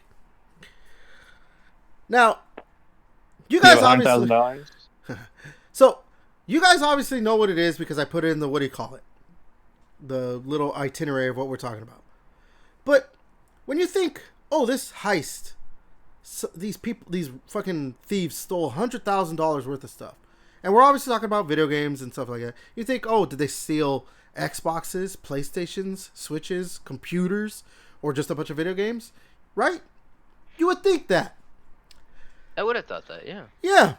No, they stole Pokemon cards. $100,000 worth of Pokemon cards were robbed from, I don't even know what it was. This some store in Burbank. Or maybe it was like a truck or some shit like that. I don't remember. No, it was Pokemon a string of incidents. Gotten fucking insane lately. Which, yeah so bro. That's why, yeah. Like, the fact that... that's why I really wanted to talk about this. Was that the fact that it wasn't like I said, you know, it would make sense if it was like, oh, they stole a bunch of Xboxes or a bunch of PlayStations or a bunch of consoles. You know, that makes sense, right? But like, yeah, the fact that like Pokemon cards have become such a like quote unquote hot commodity that people are going and yeah, I go on Instagram and I see people like shaming resellers. They're going into Target and they're just like buying up all the Pokemon cards that come in, or they wait by those fucking. They know when those people are delivering. Like, I like making an extra buck just as much as like the next guy, but I'm like, I don't know, like that seems like such a large. Like, I don't know, when you're buying like the whole store. And, like, you see, like, a crying kid next to you. It's like, just toss him a box, dude. Like, what's one box in the grand scheme of things? Like, just buy all of them and just toss one box to the kid. You know? I don't know. But, like, and I don't know if, like, JJ and ever, if you guys have, like, in the grocery stores, there's, like, Pokemon, like, vending machines. And they wait by those, and they'll buy those up when those get restocked. Because, like, I don't think they have a couple times here. we've gone to the grocery. Yeah, a couple times we've gone to the grocery store. Here, yeah. My daughter's like, oh, Pokemon. She like knows what Pokemon is. She has like a few cards because like I mentioned, I think in a couple podcasts ago, maybe that like for Halloween, someone was handing out Pokemon card packs. So she has some of those cards and some from a McDonald's thing. But like, she like taps it and they all like then it's like shows you like what you can buy. Everything's just sold out. Like everything is sold out. It's always sold out. Like yeah. You go. So it doesn't like. These people are just like they know when they're getting restocked, and I don't know. And you just have I just feel like it's really toxic. Like, and I guess that's like kind of hypocritical coming from me, just because I do resell stuff. But I don't know. I just do it like I feel like on a small scale. I don't know. I feel like it would be like me, like I don't know if I was like, oh yeah, like I resell Switches, but I have like bots that buy up like 1,000 of these, and I'm like I get a few here and there to like resell if I can. But it'd be like if I went to the store and bought like 5 boxes of Pokemon instead of just like the one that I needed, and Yeah. resold them. I don't know. So it still leaves some for other people, like if they're diligent enough, like they'll be able to get some. But yeah, I'm trying to also, offset my cost a lot. That's it. I'm just trying to offset my cost, and I feel like a lot of these people are like, trying to make this like their job. I'm like, dude, this is supposed to just be like a hobby at the end of the day. It is all about the money for them. Like they're just trying to make as much money as possible. Like they don't care about like like it's not like they're like, oh, I'm just gonna like I'm trying to buy all these packs. So I really want this holographic Pikachu. Like I don't collect Pokemon cards, so I'm like I don't know what the hot Yeah. Pokemon card is right now. But It's like I'm trying to Charizard, get like isn't it? Well, it I don't honestly know. it just depends on the like what Pokemon you want. Like there's gonna be like I just want to collect all the Gengars, all the Eevees, or some Yeah, bullshit, you know. But sometimes people's resellers make it fucking horrible, and some Pokemon, obviously, some Pokemon cards are a lot more tends fine, but still, it's just it is what it is. Sucks ass. Don't like it. It's just like I've seen multiple fucking break-ins all the time. Like if you have Pokemon cards, somebody will scope your place and will break it, especially if it's like a just a normal little small shop or something. yeah. Like we're gonna have to fucking like goddamn get like a heavy metal gate or some shit every time, like you're in fucking downtown Detroit or some shit for Pokemon cards. Like, bro, that's some foo lame shit, dude. That's just kind of, I don't know, man. I think that's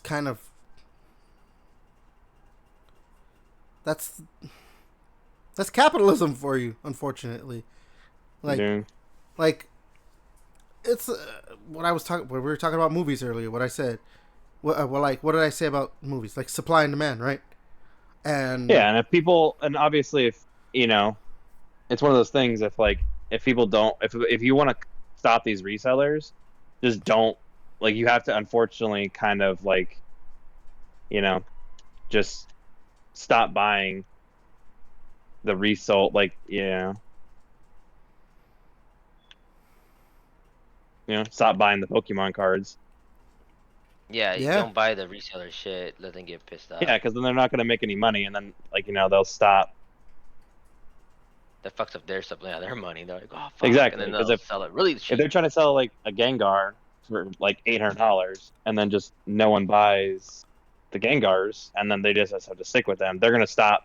They're gonna look at that and be like, oh shit, like I've lost $2,000 this year on Pokemon cards because no one's buying these things. But unfortunately, because people still like the demand is high. People are like, I really want my Gengar.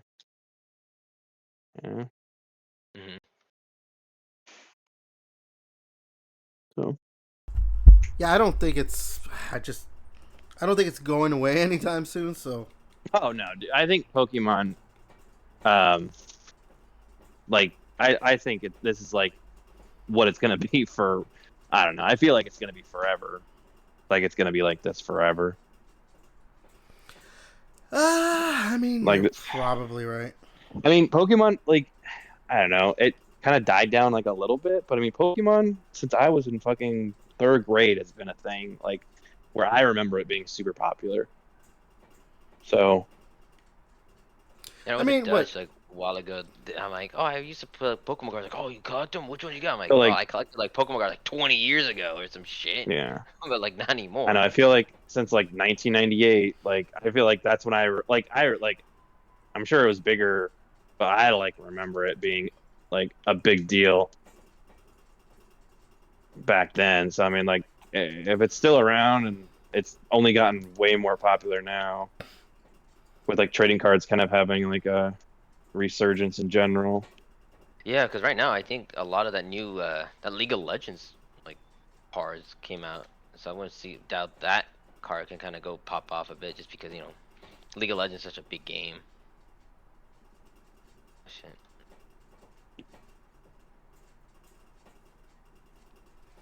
Yeah. I'm just trying to think of like the way like these, because what it's been since basically like when like COVID hit, like this started getting like more and more popular, right? That collecting the cards, I guess, because maybe people were inside. Yeah. And, like, so like Well, it's yeah, mostly because I went fucking guy named Logan Paul made like a fuck ton of money on the fake Charizard or some shit. It was like fake pack or some shit and make people hype for it. Yeah, I mean that was part of it, but yeah, I think like whatever it was saying, like like it was just like all cards in general. There were sports cards, Pokemon cards, all kind of hit like like they I don't know, like a resurgence. All Even time though like they high. were still popular, they hit like I don't know, they like reignited it. Like people were like going in their attics and like you said, JJ, and like, oh yeah, I found Pokemon. Like I have like a fucking first edition goddamn Charizard that like has been in my parents' basement, and I have No, nothing I to had do a now. So I like, fucking holographic Blastoise and shit like that. I just ooh, can't find it, but I had one, so like it could sell for like $800. get that shit graded. I know, dude. My dad fucking actually wanted me to like get like, hey, get some good cards or something like that. We'll send it to one of our, uh, I think his, Connie like fucking I think like her brother knows somebody that grades cards and stuff. So she's like, give me a ton of cards. So I'll just send it out to them and they start grading them. I'm like, okay. So I couldn't find my Blastoise. It actually pissed me off. Like right, I had him, but right when I wanted to do that, I just can't find him anymore. It actually really pisses me off because I had like tons of holographic cards and everything. Probably worth a fucking penny. Yeah. Like, Yeah, ugh. I know. So I I know was, it just sucks because I mean, like I don't know. I Because see, and it's like, still businesses. yeah, I know, but it's like I don't know. You see, like it's kind of cool. Like every once in a while, I see like these reels, and like these people are run like like they're having these Pokemon cards Oh yeah, the convention, right? And like like help at the out people. conventions, and some people do some like cool stuff, and like they'll be like this little kid, and he's like, oh, I want like this Gengar, and like but I only have like X amount of money, and they're like live streaming, and um It's like the audience pays, like right? They just donate a whole yeah, and the bunch. audience like pays, and I'm like, dude, that's cool. Like, and it's like I don't know, like it gets these little kids excited, and like, It's and it's like not like they'll remember that shit forever. It's crazy. exactly, yeah. So there's stuff like that that's cool. But yeah, I mean, it is a hobby that I feel like is getting kind of ruined, and it just kind of sucks for it sucks for parents too. Like if their kid, if your kid gets into Pokemon, like yeah, good fucking luck. Yeah. You're yeah. gonna be pain out Good the luck ass. with that. Yeah. I think I went to Lids today, and dude, they were selling fucking sports cards. I don't remember them selling sports cards there. Dude, everybody sells fucking sports Yeah, cards. like Dude, not every. I was in GameStop because like I don't know, I bought like Kirby Air Riders and the buy two get one free, but I bought another Kirby Air Riders used because the first one didn't come with cover art. And the idiots at GameStop, I bought a used one the second time too, but they sent me a brand new copy, so I ended up getting a brand new copy of Kirby Air Riders. I'm not sure. And I just returned the one that didn't come with the cover art. And Hmm. like I was in there, and GameStop's selling sports cards too. Like they sell sports, Magic, Pokemon, like all Oh, dude, all the one types of in cards there. Tannisborn here, dude, fuck. Like half the store is just straight up like a glass like case with just fucking cards. Like an like a Yeah. like a, like a card shop. I'm like, dude, this is weird. Well, because you could take your shit in there to get graded. There was like that news story where someone traded in, I Oh yeah, think it that was a trade anything? Charizard. It was a Well, no, Gengar. they traded. 50K? 30K? Oh, it was 30K. Yeah. Oh, it was a Gengar. Yeah. Like I couldn't remember Yeah, which I'm like, Pokemon card it is, Jesus. but it was like I know when someone was like, "Oh, there was like a record like 30K trade in at GameStop." I was like, and of course, like all the comments are like, "Oh yeah, I trade in like every game known to man to Yeah, even get like close to $7. that shit." Yeah, Yeah, yeah, I think GameStop made like as a joke too about it. Like, see, we actually trade more than you're talking about. Yeah, and I think the card it was only and GameStop's only gonna like I said only like I think it's only valued at like 33,000. They gave like 30,000, so it wasn't like I don't know like a crazy like discount, like how everyone's like, oh yeah. I mean, like obviously, but like because they'll probably net like a couple thousand, which is still like that's $2,000 profit in GameStop's pocket. Like they'll put it up at some auction and do all the extra legwork. But I mean, imagine if that person took fucking store credit instead of cash. He's like, I got 30K to GameStop, and then they go to business. Fuck. You buy everything. That's when you start buying like the registers and shit, bro. It's random shit. Like what? We kind of don't want like You're our you just credit buy an right employee. now. Yeah. He's like your person. I'm buying this employee. Whenever I come in, they're like my personal shopper.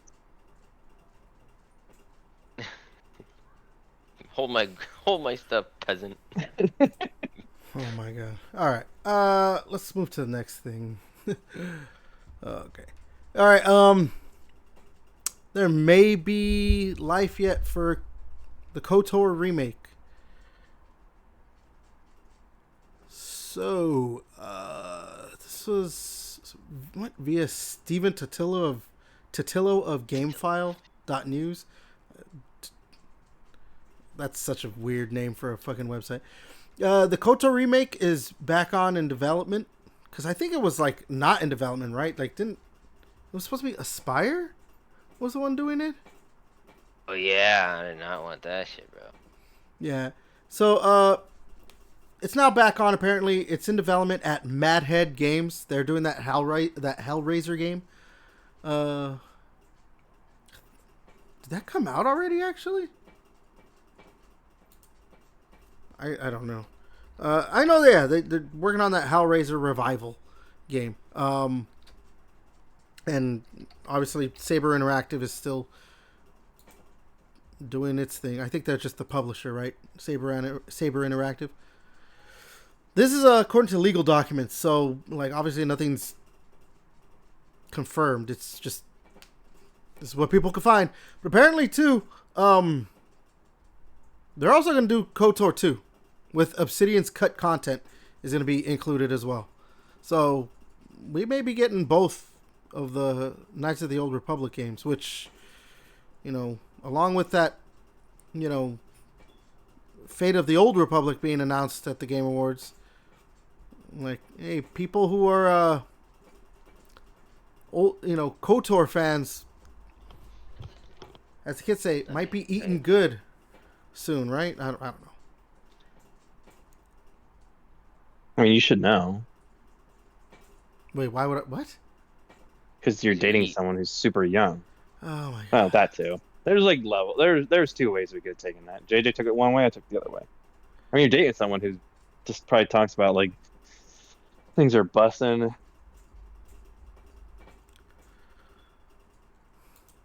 6'7", probably. She did say 6'7" a bit. And I told her stop. I said stop it. I'm not kidding. Please do not do this. To her credit, she did stop a bit. Just around you. I mean, the second she leaves your house, like it's like there's 6'7", 6'7", 6'7". Yeah, like guys, the second they leave the house, like or leave their girlfriend's house or whatever, they start farting and stuff. It's like when she leaves, she's just like starts just like doing the fucking gritty and just yelling 6'7" and just doing all all that stuff as she leaves. Just like a nervous tick. But yeah. Anyways, yeah, no. It'd be cool if that comes out. To get back on track. No, yeah. I love the original KOTOR, so I'm super like I want a I know remake's been rumored and or supposed to be in No. like it wasn't for a long. it wasn't rumored. It was straight up announced at a PlayStation. Yeah, I mean like I guess yeah, like I shouldn't put the rumor, but like I don't know. I guess rumored release dates and all that stuff of when it's going to come out. It's been around for a while. It's like, can you guys like, I don't know. Shittier remakes have been made. I don't know if you don't want to do a shitty remake, but I don't know, just get it ported to the new system. I mean, they have remasters of the games, but like on the Switch or whatever. But yeah, to make it look like new games would be very awesome. Like, can we get that?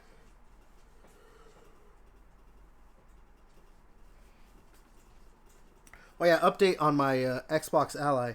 I have Red Dead Redemption 2 on Steam. That is Steam Deck compatible. So I'm going to check that out. If it runs great, then maybe my theory proves true.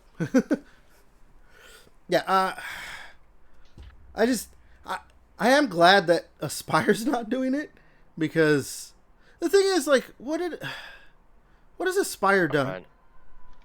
Besides that, like, I'm trying to think of what else. I think they did Tomb Raider.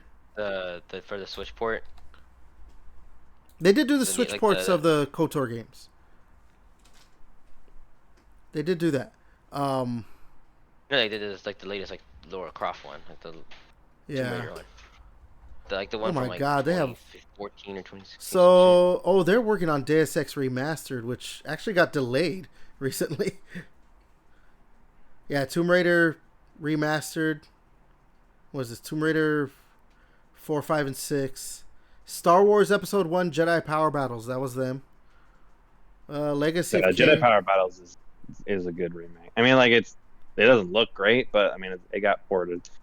And I love it. See, that's the thing. It looks like when they just have to port something, it's fine. If they have to add their own shit, that's what... Because I think with, like, the Tomb Raider stuff... Because... Didn't that have, like, some controversy or, like, some, like, pushback on, like, it didn't look good or this...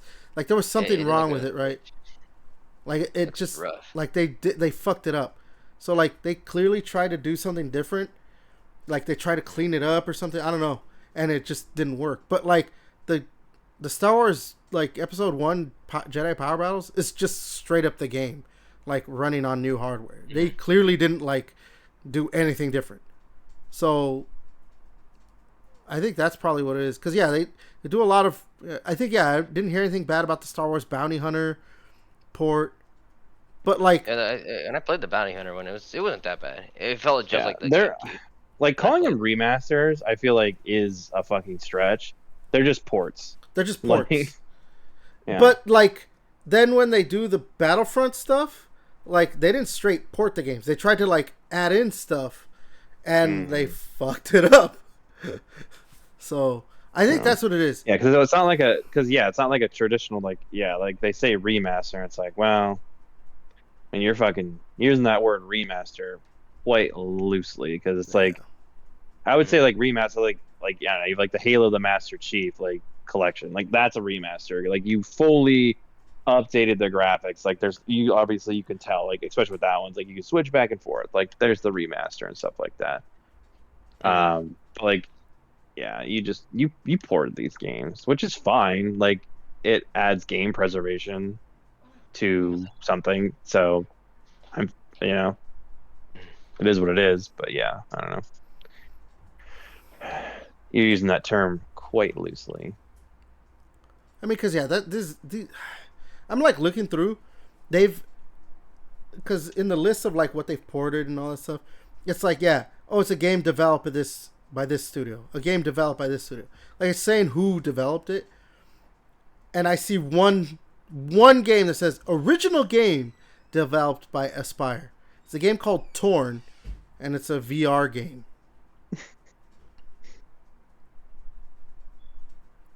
Actually was nominated for Immersive Reality Technical Achievement at the 22nd Annual DICE Awards for Direction and Virtual Reality at the National Academy of Video Game Trade Reviewers.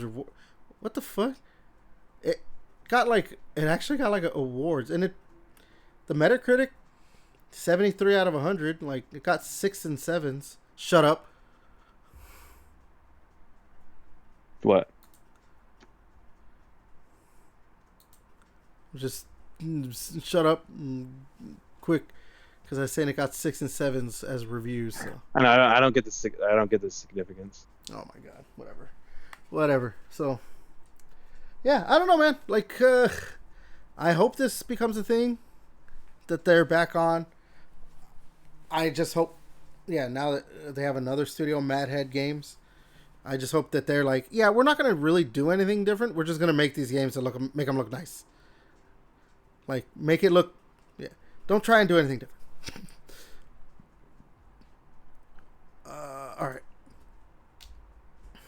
I'm going to actually get rid of one of these things we're going to talk about. All right, we got a couple more things, then we'll talk about the Keighleys. All right, Call of Duty. We're going to be getting some changes coming to the Call of Duty franchise. I don't know, man. Like, I don't want to say it's a failure. It's a failure for Call of Duty because Black Ops 7 has not sold what they wanted, but apparently it's still sold just more than what other games will sell. So, I mean, I don't know. When it comes to Call of Duty, it's clearly not hitting what they want it to do. So, anyways, on the actual... It fucking sucks. Like I said, look, I don't think Black Ops 7 sucks. That campaign is just... fucking sucks. It's not bad. It's just not Call of Duty. No. Like, it's fucking they can't... terrible. They can't... Like, I saw... Like I said, I think I saw what they were trying to do with it, but, like, they can't do that. When it comes to Call of Duty, you cannot do something different. You just have to be Call of Duty. Because when you try to do anything different, like, it does not go down right. Like, it doesn't get... People don't like that. They just want Call of Duty. That's all. The people who play Call of Duty don't care about any of that shit. They just want Call of Duty. That's yeah. And, like, that's where they seem to be messing up, too, is when they're, like when they did Modern Warfare 2, people were like, yeah, this is good. But they did Modern Warfare 3, people didn't like it. And that came out the next year, right after Modern Warfare 2.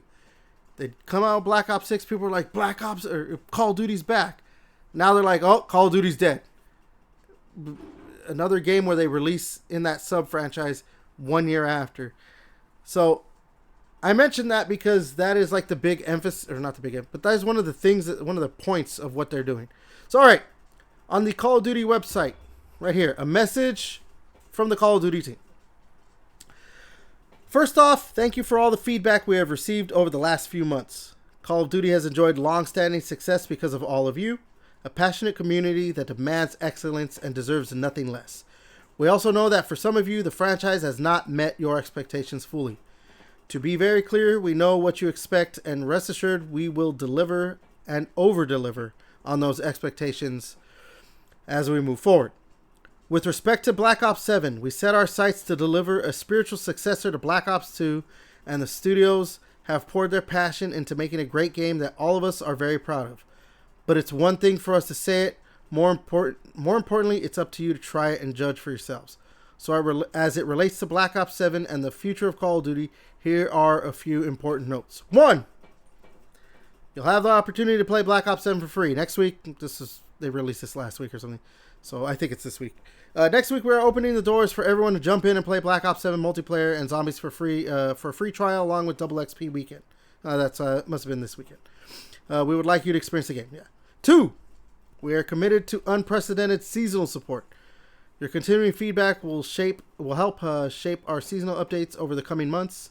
Season 1 is the largest live season ever, and we're just getting started.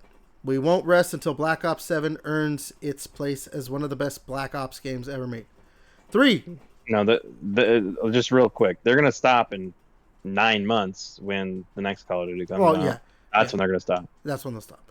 So 3. Our strategy going forward is changing. We will no longer do back-to-back releases of Modern Warfare or Black Ops games. The reasons are many, but the main one is to ensure we provide an absolutely unique experience each and every year. We will drive innovation that is meaningful, not incremental. While we aren't sharing those plans today, we look forward to doing so when the time is right. To be clear, the future of Call of Duty is very strong, and we believe our best days are ahead of us. Given the depth and talent of our development teams, we have been building the next era of Call of Duty and it will deliver precisely on what you want, along with some surprises that push the franchise and the genre forward. We look forward to welcoming you in, listening to you, and moving forward together. Yeah. So yeah, they're gonna stop doing these back-to-back releases of the sub-franchises, which they just said they're gonna stop releasing like Black Ops and Black Ops back-to-back, but there's and Modern Warfare. Still gonna release. Modern Warfare. No, they said Modern Warfare and Black Ops. But like they're still gonna do yearly releases. They're still gonna do annual releases, so it just means they're. Well, it looks like it does look like, because they mentioned their development teams, so it does look like they might go back to the 3 studio thing that they were trying to do for a bit and then just stopped for some reason. Because the rumored Call of Duty games right now that people are like, sifting through and everything, like next year is going to be a new Modern Warfare game from Infinity Ward, but the year after that's going to be a new sub franchise from Sledgehammer Games, the ones who did what they did, Advanced Warfare and those 2 World War II games. So I mean, I think that's probably, if they're going to keep, because obviously they're going to keep doing a yearly franchise thing. Like, they're still going to do yearly releases. Like, that was one of the things that are like, can they stop doing yearly releases? That's not going to happen for a long time. Like, I just don't see it happening anytime soon, because regardless, the games still sell. Like, again, it didn't sell what they wanted, but it was still like number 2 or 3 for the month of November or some shit. Like, so it's still sold, well enough to be in the top 10 charts. It just wasn't, it's probably not going to be the number 1 game this year. That's probably it. That probably will be like Claire Obscure or something like that. But yeah, like, they're not going away from the yearly release. What it looks like they're going to do is just go back to that 3 studio thing where it's like, okay, now the studio has a few years to work on a game, instead of just like, hey, you got to pump it out now. We need you to, because that was the thing too. Like, Modern Warfare 2, like I said, it was a pretty good game. A lot of people liked it, but Modern Warfare 3 was disliked. And you could tell it was rushed. Apparently, like, it was supposed to be DLC anyway. And then it became like a full-fledged game. And like, Black Ops 6 came out, and again, a lot of people were like, Call of Duty's back. A lot of people liked it. Although I've been seeing a lot more people like, it was kind of a bad game.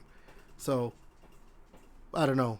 People change their opinions. I mean, people are starting to look back fondly on Call of Duty Ghosts, and I remember the hate that game got when it came out. So, yeah. Black Ops 7 comes out, and it's like, it's clearly like they just kind of like, okay, they had to put something together. I mean, like, they have so many studios working on these games. Like, it wasn't really like Treyarch doing Black Ops 7. It was like, they did the multiplayer and the zombies, but they didn't do the campaign. And so, like, yeah, look, I would like for Call of Duty to stop doing the yearly releases. They don't need to do yearly releases. I think it would be better for them to do that too, but it ain't happening. It's just not. Yeah, I mean, I don't think it's going to go away either, but I mean, I don't know. Hopefully, people can just stop buying Call of Duty. Just let it go away, let it die. I don't know, man. I just don't see that happening, because, like, they put out fucking more stinkers like Black Ops. Like, I mean, I don't think it may not die. I mean, I don't know. It could, but okay. But I mean, again, the thing that a lot of people fail to see is that, like, the people online who bitch about Call of Duty and not liking it and all that stuff is such a small amount of people. The casual audience goes out in droves to buy Call of Duty. The same way they like, when was the last time you heard someone say, like, damn, this Madden game is great? But that game still is always, like, in a top 10, top 5 of the games being sold every year. Because the people who buy it, that's what they buy. They go and buy the new Madden. They go and buy the new NBA 2K. Stuff like that. Again, when was the last time you heard someone was like, dude, this new NBA 2K is fire? Or whatever the kids say nowadays. Like, No, it's always negative talk, negative speak on those games. But they sell fucking way too many copies because that's what the casuals go and buy. Like they don't, they're lucky in that they're insulated from all the online noise and stuff. It's just a new game to them. That's why I don't see Call of Duty. Yeah, it's slowed down, but I just don't see it ever actually falling below like a top 3 for the year. At least not for maybe another. I could see it. I could see it dropping out of top. I don't even think it's going to be in top. Do you think it's going to be in top 3 this year even? I kind of think so. Like somehow, some way, Call of Duty always ends up as the number 1 seller. The one year it didn't was because of Hogwarts Legacy, which was a Harry Potter game. And there was a few factors that helped that game sell. There was the whole controversy of people saying, if you buy this game, you're supporting a bigot. So that put more eyes on it. And it's a Harry Potter game. It's a huge fucking franchise. And then it just turned out to be a really good game. So then more word of mouth of like, oh no, it's a good game, you should buy it. But that was one game in how many years has Call of Duty been? Ever since Call of Duty Modern Warfare was Modern Warfare 1 or whatever, it was 2007 or some shit? We're Call of Duty's basically been on almost a 20-year dominance of basically being number 1 every year. I don't think it's going to be number 1 this year. I don't think so. I mean, I don't think it should be number 1. It did slow down a bit, and there was just a lot of good games this year. And like I said, I think Claire. Do you think Arc Raiders gonna be on there?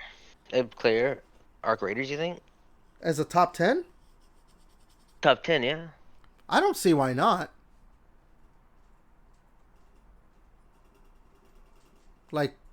Arc Raiders should.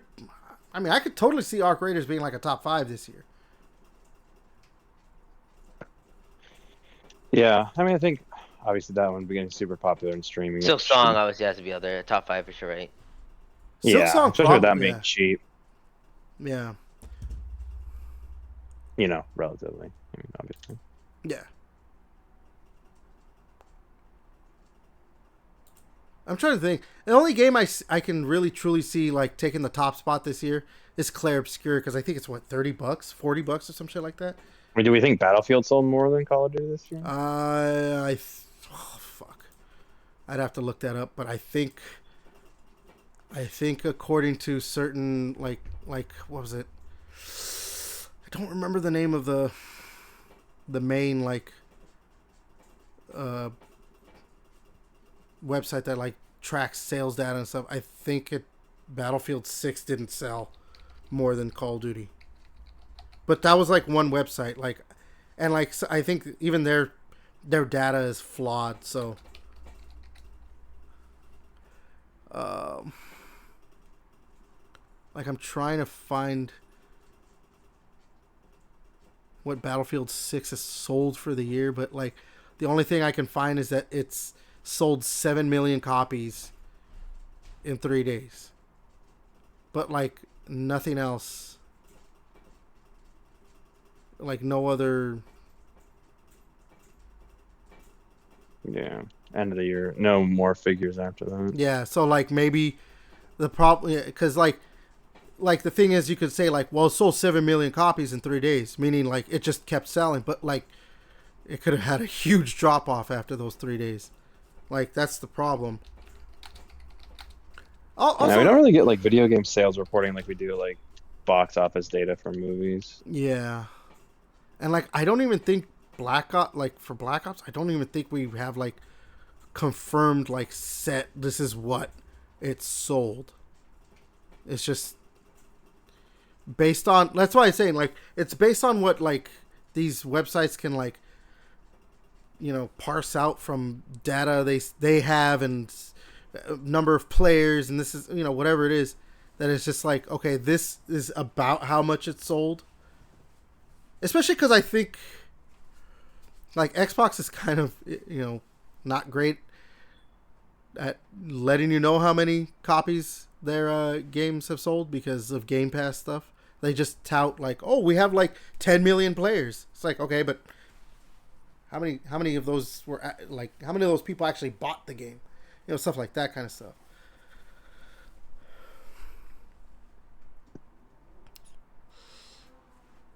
Yeah, I can't see like this.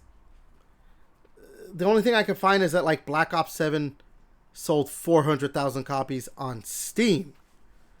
But like that's it. I can't find anything on just its overall sales for Black Ops 7. Yeah, I don't know, man.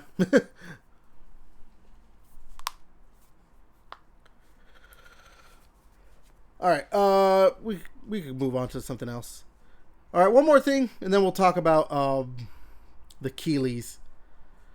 But I just wanted to bring this in because I'm excited, obviously, about this game, and it's confirmed for next year that Gears of War E-Day is coming out next year.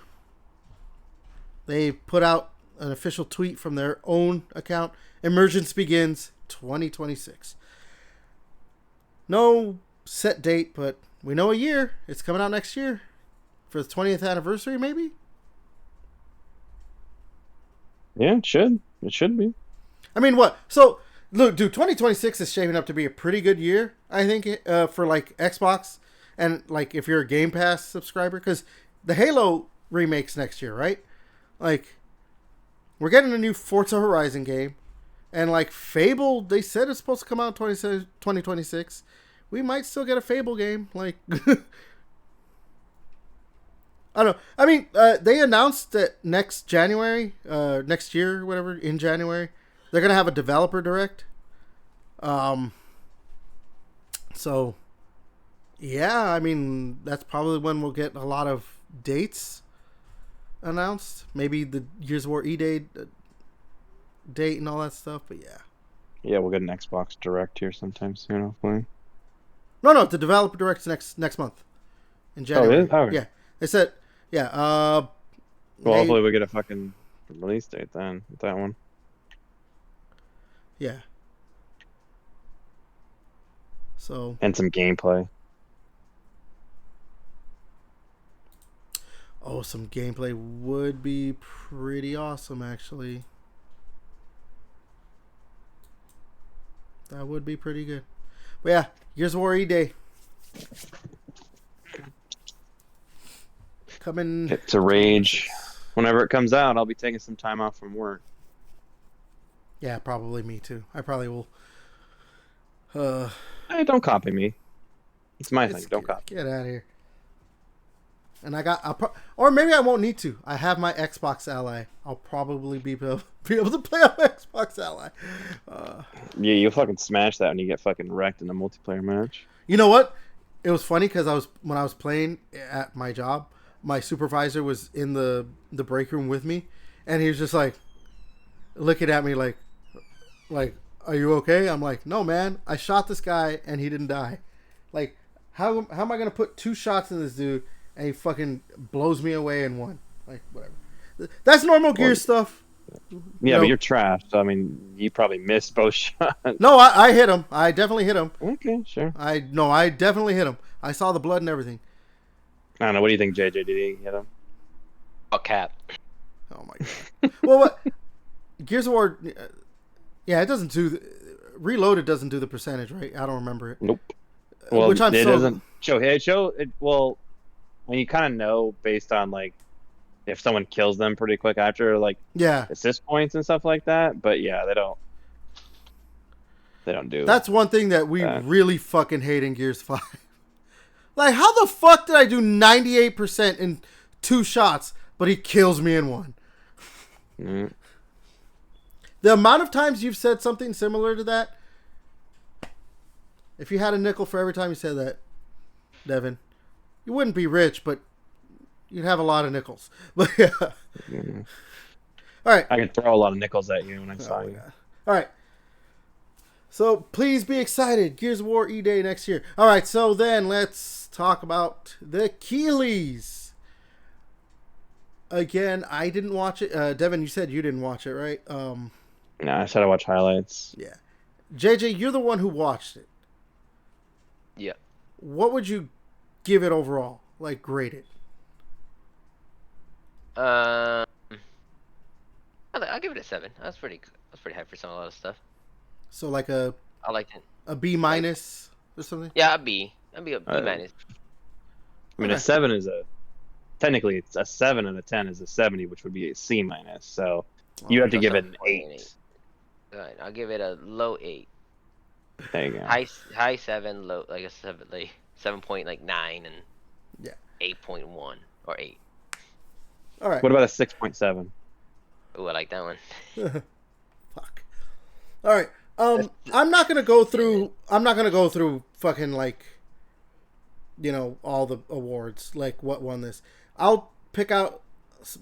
We'll talk about a few of them, obviously, but I'm not going through every fucking. Like, I don't care about. Like, South of Midnight won like what? Some kind of award for like. Not some kind of innovation, but it was just like game changer or some shit. And then like Doom: The Dark Ages won for like something about like Games for Impact Award, yeah. Yeah, Games for Impact was South of Midnight, and Doom: The Dark Ages won for like innovation and accessibility or some shit like that. Like, I don't, obviously I'm talking about them now, but like I don't honestly give a shit about like all those things. But yeah, obviously the big one, Clair Obscur Exposition 33 won Game of the Year. Not only that, but it fucking like just cleaned house. It won 11 awards or some shit like that.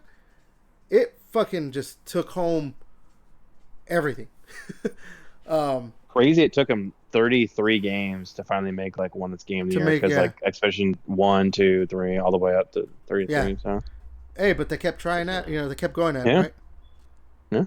One of the funniest things that I saw, because it won RPG of the year. The Kingdom Come Deliverance developers, what is it? Warhorse Studios or some shit like that, I think. They put a like a tweet out from their actual, like, the Kingdom Come Deliverance like account, that you know that dog that's like sitting in a room, you know, that's on fire, and it's just like, this is fine. Like they put that out as a picture, like, and then I think their community manager, I think, yeah, it says that, yeah, he's their community manager, put out, we have officially been robbed. So best they RPG, right? Yeah, for best RPG. Well, yeah, because that game is pretty fucking like heavy into the RPG element of that shit. Yeah. So yeah, I don't blame them. They were clearly not happy about losing to Clair Obscur, but like, I don't know, man. Like, I still haven't played it. Like, I probably should just try and play it, but I don't know. Is it too late to try and play Clair Obscur, or just fucking do it? I'm just playing it right now because we got a fucking Game of the Year. Yeah, you're probably right. I'll probably just download it and try it. I know. But like, I mean, the way everyone talks about that game, like, yeah, it fucking, it was a clean sweep, basically. Like that's one of those games where when it comes out, like, just get out of the way. Just get the fuck out of the way. Yeah. So, congratulations to Clair Obscur and fuck, what's the name of the? I don't remember the name of the developer. Clair Obscur? Yeah. Oh my gosh, bro! Kepler Interactive. Yeah, there we go. They're former Ubisoft people, right? So. Yeah, dude. If I was saying it. Good job, Ubisoft. Good job, Ubisoft, for Ubisoft. If they would have pitched that idea of the game that they never, that game would never have been made. Like, Ubisoft was never making that game. That's why I'm saying good job, Ubisoft, for. I know, but it's like Yeah. I know it's like Technically, people you're can't be right. like, but I think people are like, oh, Ubisoft's got to be like so mad, like they like this game and all the messages like they weren't going to utilize these developers to their full potential. Like, Yeah. Well, I'm just yeah, sad. but it's just saying the thing where like, look what you're holding back on your developers that Yeah, actually want to make the game that's they the want talking point when it comes to instead that. It's of just like instead of letting the developers just like do something of their own, like hey, let them do something. Like let them come to you with an idea and fund that shit. Because apparently too, like Clair Obscur was made on a budget of less than 10 million apparently according to reports. So it's like you don't even have to give them a huge budget. Just let them give them their time. Let And they them had create fucking Charlie Cox as one of the voice yeah. actors. It's like they paid decent guys to come in and voice act too. Yeah. It's like, yeah, give these developers time and let them do what they're going to do and don't interfere and give them a good enough budget. Like, you'll probably give you something really awesome. But instead, it's like, no, we want them to work on Assassin's Creed all the time or whatever it is. You know, yeah, it's that's just, been subpar, and it's never good because we want the game to make $1 billion when it launches, and it doesn't do. Like, it's a failure. Like, that's fucking Ubisoft. I'm glad they fucking failed, bro. Fuck them. Jesus. No, it's just terrible. It's not fucking rocket science, dude. For this shit. We said it countless times. If people fucking are very passionate about the fucking game, and they want to make the game, it's gonna be good because they have heart, and it's just. At the hot. Like that's the hot, like it's gonna be good because it's for the player. It's a gamer making a game for other gamers instead of just some business corp shit that just trying to mark the check boxes to please the shareholders that don't give a shit about video games making the game. Yeah, no, you're right. Like, And that's why people go forward towards fucking indie games because again they don't have to fucking follow the stupid fucking formula. That's why we have little games, that pop off for like Phasmophobia, Repo, shit like that. Those games, Claire's Gear, Silk Song. Those games are amazing because again, they don't have to worry about a deadline, and they can just make the game for the fun of it instead of time crunch and people. A lot of these fucking big studios are laying off a ton of fucking people. So it's like, yeah, it's like, oh, me and Devin working, I get laid off. Like, oh, that's kind of morale's low because like, it's like, oh, well, my friends are getting fucking fired, so whatever. yeah. Um, so another one that I want to talk about, the adaptation, like the best adaptation. Oh, dude. Oh, Dude, shit. the fact, so they had their best adaptation award, and The Last of Us Season 2 won. What? What? Yeah, it's dumb as shit, bro. Dumb as shit, bro. Yeah. Yeah, it's like these people never heard of Sonic 3 yet. Dude, that's the thing. Sonic 3 came out this year. And like that movie was awesome. It made so much money. Yeah, it was the best of the three. It's Yeah, it's literally crazy. the best of the three. And it wasn't even nominated. Yet Last of Us Season 2 wins the fucking award. And it's like, did you not watch Season 2? Dude, it fell the fuck off hard as shit, dude, on people watching it. The fuck? Well, and like certain showrunners have like left, so it's just like Dude, I was seeing so many comments of people saying that all just other things that are nominated aren't really adaptations or some shit, and people were saying Fallout should have won. Which are fucking another retarded. one. Dude, another one that wasn't like the fucking oh my god, Twisted Metal Season 2 came out this year. That wasn't even July. nominated. And the Twisted Metal show's like, I don't know if you guys have watched it, but it's super like it's I need to. It's good, dude. Like it's funny, it's fun, like it's legitimately like a they got really renewed good for season 3, right? Yes. I want to say yes. Yeah, no, it did. Yeah, it did. Yeah, dude, like this is why, like, look, again, we've talked about this before because this is now what the third year we're talking about this show, this award show or whatever. And we've obviously had our grievances with previous shows before and everything. And again, I'm gonna say it. This is, the biggest award show for games, whether we like it or not. I mean, when I say we, I mean like gamers in general or whatever. But also, like, the thing is, it does, like, what Keighley has done, like, you can't minimize it. You have to also appreciate what he has done for games, because this has puts games in a bigger, like, hemisphere than what a lot of, quote unquote normies would want it to be or think it could be in or whatever. But at the same time, it's like there needs to be some kind of like changes or something done, because when you're getting stuff like that where it's like certain games are just not getting nominated because maybe they came out way too early, or like things like this where it's just like, we're just not gonna have certain things because of whoever they have as like the panel. It's like I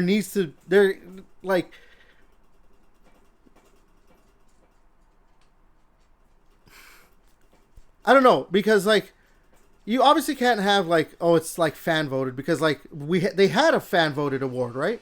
And like some gacha game won.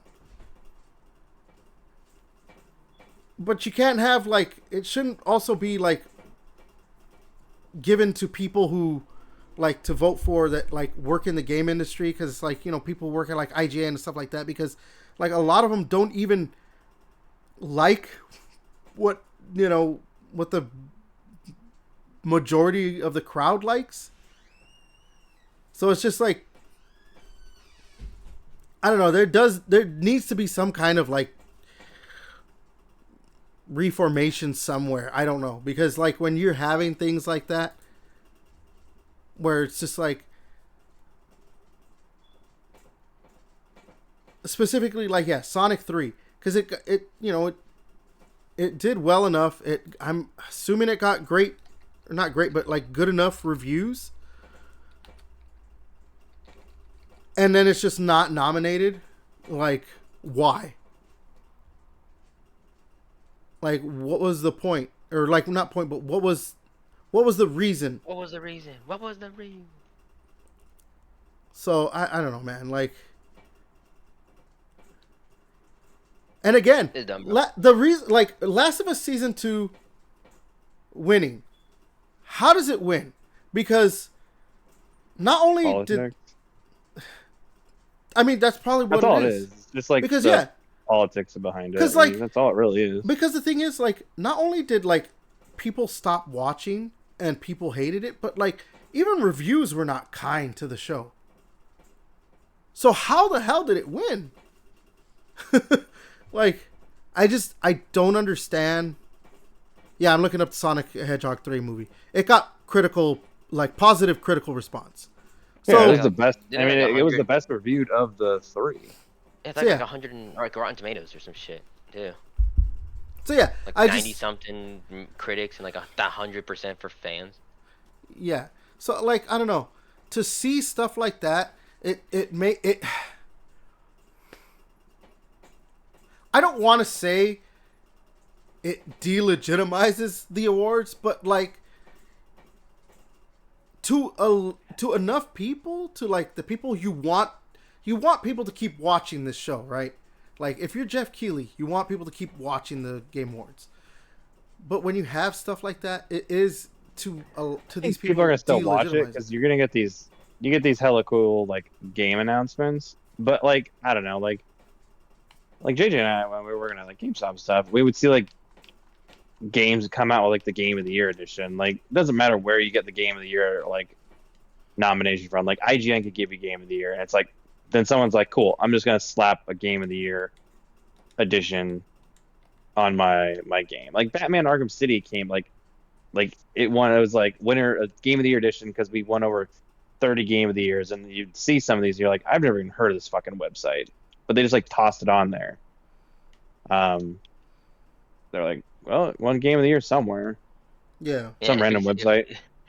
Like, we gave, like, oh, the Gaming Chamber podcast gave us the Game of the Year. It's like, Yeah, but it doesn't like mean much. Yeah, I guess. I don't know. So yeah, that was the awards show for what some of the stuff won. Also, I do want to point this out, and not to flame fanboy wars, but not to flame the fanboy wars, kind of the console war stuff. But I do find it hilarious because it has been pointed out to, like, for the weeks or whatever leading up to the Game Awards, days leading up to the Game Awards, that like, oh, no Xbox game was nominated for Game of the Year, ha ha ha. And then you see like the graphic, like they haven't been nominated since like 2010, 2011 or some shit like that. They haven't had a game nominated.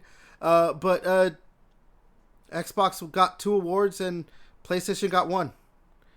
So eat it, nerds. Like, That's what you're saying? it's all bullshit. No, it's all bullshit. Like, in the end, it's all bullshit. So, like, yeah.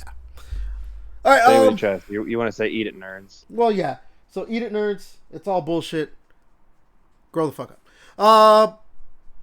So, again, they also have Devin mentioned it. They have game announcements. So just because we're getting close to that time where we're gonna have to stop the podcast. What were some of your guys' just favorite announcements then? JJ, we could go with you real quick. Yeah. One of my favorite announcements actually was very surprisingly seeing The Force 3 was a really fucking crazy announcement for me to see. Cause I was making jokes with my buddy like, dude, this looks like fucking Forest, bro. What the fuck? And it's Force 3. I'm like, get the fuck out of here. Like, I was just fucking around with that shit. That was pretty cool. The other announcement what I was seeing was Divinity. That was a crazy trailer. Dude. And that's what I think y'all the seen statue it before, turned out to be. That. Watching it. Yeah. Well, people were saying it's Divinity because they was using like some asset and all that shit. But I'm like, dude, no developer or fucking company's gonna say, oh yeah, that's us, by the way. Nobody's gonna say that shit. They're fucking waiting till the Game Awards. So they said it's not from them though, so you gotta believe. No, it. Yeah, totally. Dude. No, they didn't say it wasn't from them. They said it wasn't an original sin. Like, they said they didn't have anything to announce about Divinity Original Sin. This was just called Divinity. So I'm just saying, like, they didn't lie. No company's gonna say like they're not gonna take the Yeah. Even if somebody said it's Divinity, like, I don't know what you're talking about, Like, yeah, it's like, oh yeah, Divinity. Thank you for guessing before the Game Awards. I mean, just spoil the surprise. Fucking dumbest shit ever. But yeah, that was crazy. Seeing the fucking lady riding the fucking lizard and having sex or some shit was kind of fucking wild as shit, dude. Dude, right? I was like, what the fuck? I was like, whoa. I think that Leonardo, like, whoa. Like, what the fuck? Yeah, whoa. And then, Diablo expansion was fucking nuts, bro. It's like paladins are not playable as long as you prove it of the game. And I think the last one was the Control game. Oh, Control. I think it was Resonance. Resonance. Yeah, Mm-hmm. yeah. And I don't want to say the last one because I think we're all gonna talk about this. I'm assuming we're all gonna be hyped for that one. But those are my games. No, go ahead, say it. Go ahead, say it. I was saying the fucking Star Wars Fate of Old Republic. Yeah. I think we're all. I'm sorry you didn't mention Resident Evil. Oh, I did say Resident Evil. Sorry, earlier. Like, Resident Evil's like 9, seeing Leon. Like, you saw my post. On Daddy Leon. Dude, he's like 50 something now, dude. This thing's fucking crazy, bro. Oh wait, sorry, Zaddy Leon. It's gonna be so fucking tight, bro. I can't fucking wait. Okay, Devin, what about you? Some of the games announced or shown. Well, yeah, for me, like Resident Evil, I'm really hyped for the fucking Star Wars racing game. Oh, Star Wars Galactic Racer, yeah. Yeah, because I played on like fucking N64. That pod episode racer, 1 racer. 1 pod racer. Yeah. I want to say I had it for the N64 and Game Boy Color. I want to say I think I also had the Game Boy one too. But I want to say I actually bought that game on the Xbox because it's on. Because it had like the Rumble Pack. Yeah, you gotta put like a fucking AAA battery. Yeah, dude. And when you're playing, dude, you gotta play that shit on silent, bro. It just sounded terrible. Like, Yeah. fucking time, dude. It's fucking so it's just fun. Yeah. I want to play that Badger game too. I'm Oh yeah. blanking on the full fucking name for that. Bradley the Obviously Badger. obviously getting a release date for Lego Batman. Um, that's I don't know, for me, like outside of Gears, I think that's like my most anticipated game for next year Wait, is the Devin, Lego Batman. you It's gonna knew be so good. you know that I did buy that Star Wars Racer game, right, for the Xbox. Yeah, I've played it. Okay. I didn't like fully beat it, but yeah, I've played it a little bit. Okay. And then like Control, also like JJ said, like I didn't beat the DLC, but I fully completed the first Control, so the second one has me excited.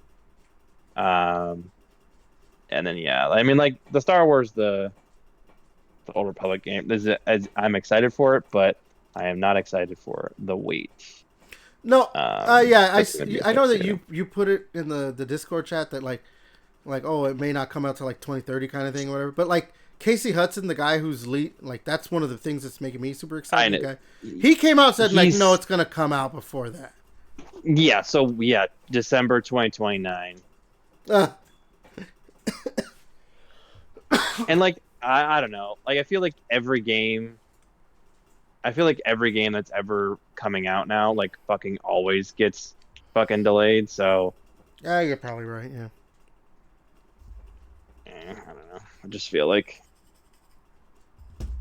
if it comes out before 2030, I will be pleasantly surprised. I just don't think it's going to happen. But I hope it does. All right. Because I want to play it. So yeah, again, yeah, for me, I'm excited about the fate of the Old Republic. I love those KOTOR games are awesome. So if we get and Casey Hudson's doing it, like the guy who he worked on those games and Mass Effect and all that. So. He's an old head from BioWare. The Tomb Raider games actually. The Legacy of Atlantis, like I'm like, you know what? Yeah, we're getting old school Lara Croft. Yeah, that's the one thing too. There was like you mentioned Tomb Raider. Like it's like there was a lot of stuff that got announced. It's like I don't know, because I feel like I don't know these like developer directs. There's a lot of stuff. I'm like, there's like usually like one or two, but there's like 10 plus games. I'm like, oh, these are like all games that I want to play. Mm-hmm. Yeah, that's why I gave it pretty high, just because there's a lot of games that are really cool and I want to play it all. And then the biggest thing for me, I know you guys are already going, shut up. Mega Man. There's going to be a new Mega Man game. Like, thank you, Odin. Mega Man Dual Override. Like, the only thing I'm like, damn, it's a sequel to Mega Man 11, so it's an old, the old school Mega Man games. So it's a continuation of that series. I would like a new Mega Man X game, please, but I don't know. I'm just glad we're getting another Mega Man game. Like, yes, I'm gonna have to start playing through some of those. The two fans of Mega Man are gonna be fucking eating good. Yes, we are. Thank you, Capcom.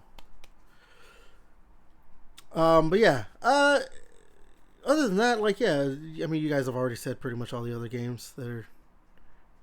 Yeah. One of the real quick then too before we finish this out, I do want to say like I'm not as upset, and I think because I didn't watch the show, but like it is kind of funny to see. I do feel a little bit bad for that developer that's making the game, but the High Guard game, like it's got like a 10-to-1 dislike to like ratio, apparently, and yeah, people are not happy. I see some people that are like, "Why is this a thing? Why are people unhappy?" But it's like, come on, like, people don't want another hero shooter, like, especially like when you market it as from the people who gave you Apex Legends and Titanfall. Like when I see, oh, the people who gave you Titanfall, I don't want them to give me a hero shooter. I want them to give me Titanfall or something that's kind of like Titanfall. Not a hero shooter. But I mean, I'm not as upset. Again, I'm not as upset. Like as the internet is. Yeah, I mean it's gonna be free to play. So like JJ said in our Discord chat, like we'll we'll download it and play it, and if it's fucking ass, we'll just delete it. Like it's like I don't know if Marvel Rivals was ass, like JJ wouldn't be still continuing playing that, but Oh shit, you're right, dude. Fucking Deadpool. Fuck. Thank you. yeah. Reminding me. Fucking crazy fucking trailer. I can't fucking wait. Yeah. So, I do understand like ending your show. Like that's your final. Like the fate of the Old Republic should have probably been the final announcement. That is one of those like, oh yeah, and here's the last thing. Boom, fate of the Old Republic. Not, oh, here's the last thing. Like way later, you know. Yeah. Not, here's one more thing, the last thing, and it's just a hero shooter. Especially after the fucking monumental failure of Concord. Maybe don't have a hero shooter as your last thing. But yeah. All right then. So let's go ahead and end it right there. That was episode, what would I say? 79, right? Yeah, 79 of the Gaming Chamber podcast. Once again, like I always say, you like what we do on the channel, our talk, our video game talk, our idiocy, whatever you want to call it. Like, comment, subscribe, share, hit that notification icon, all that shit. Do the things. I've been your host, Everett. JJ? Peace out, everyone. Devin? You bitch. Everyone else, you're cool. Oh, and until next time, we'll catch you later.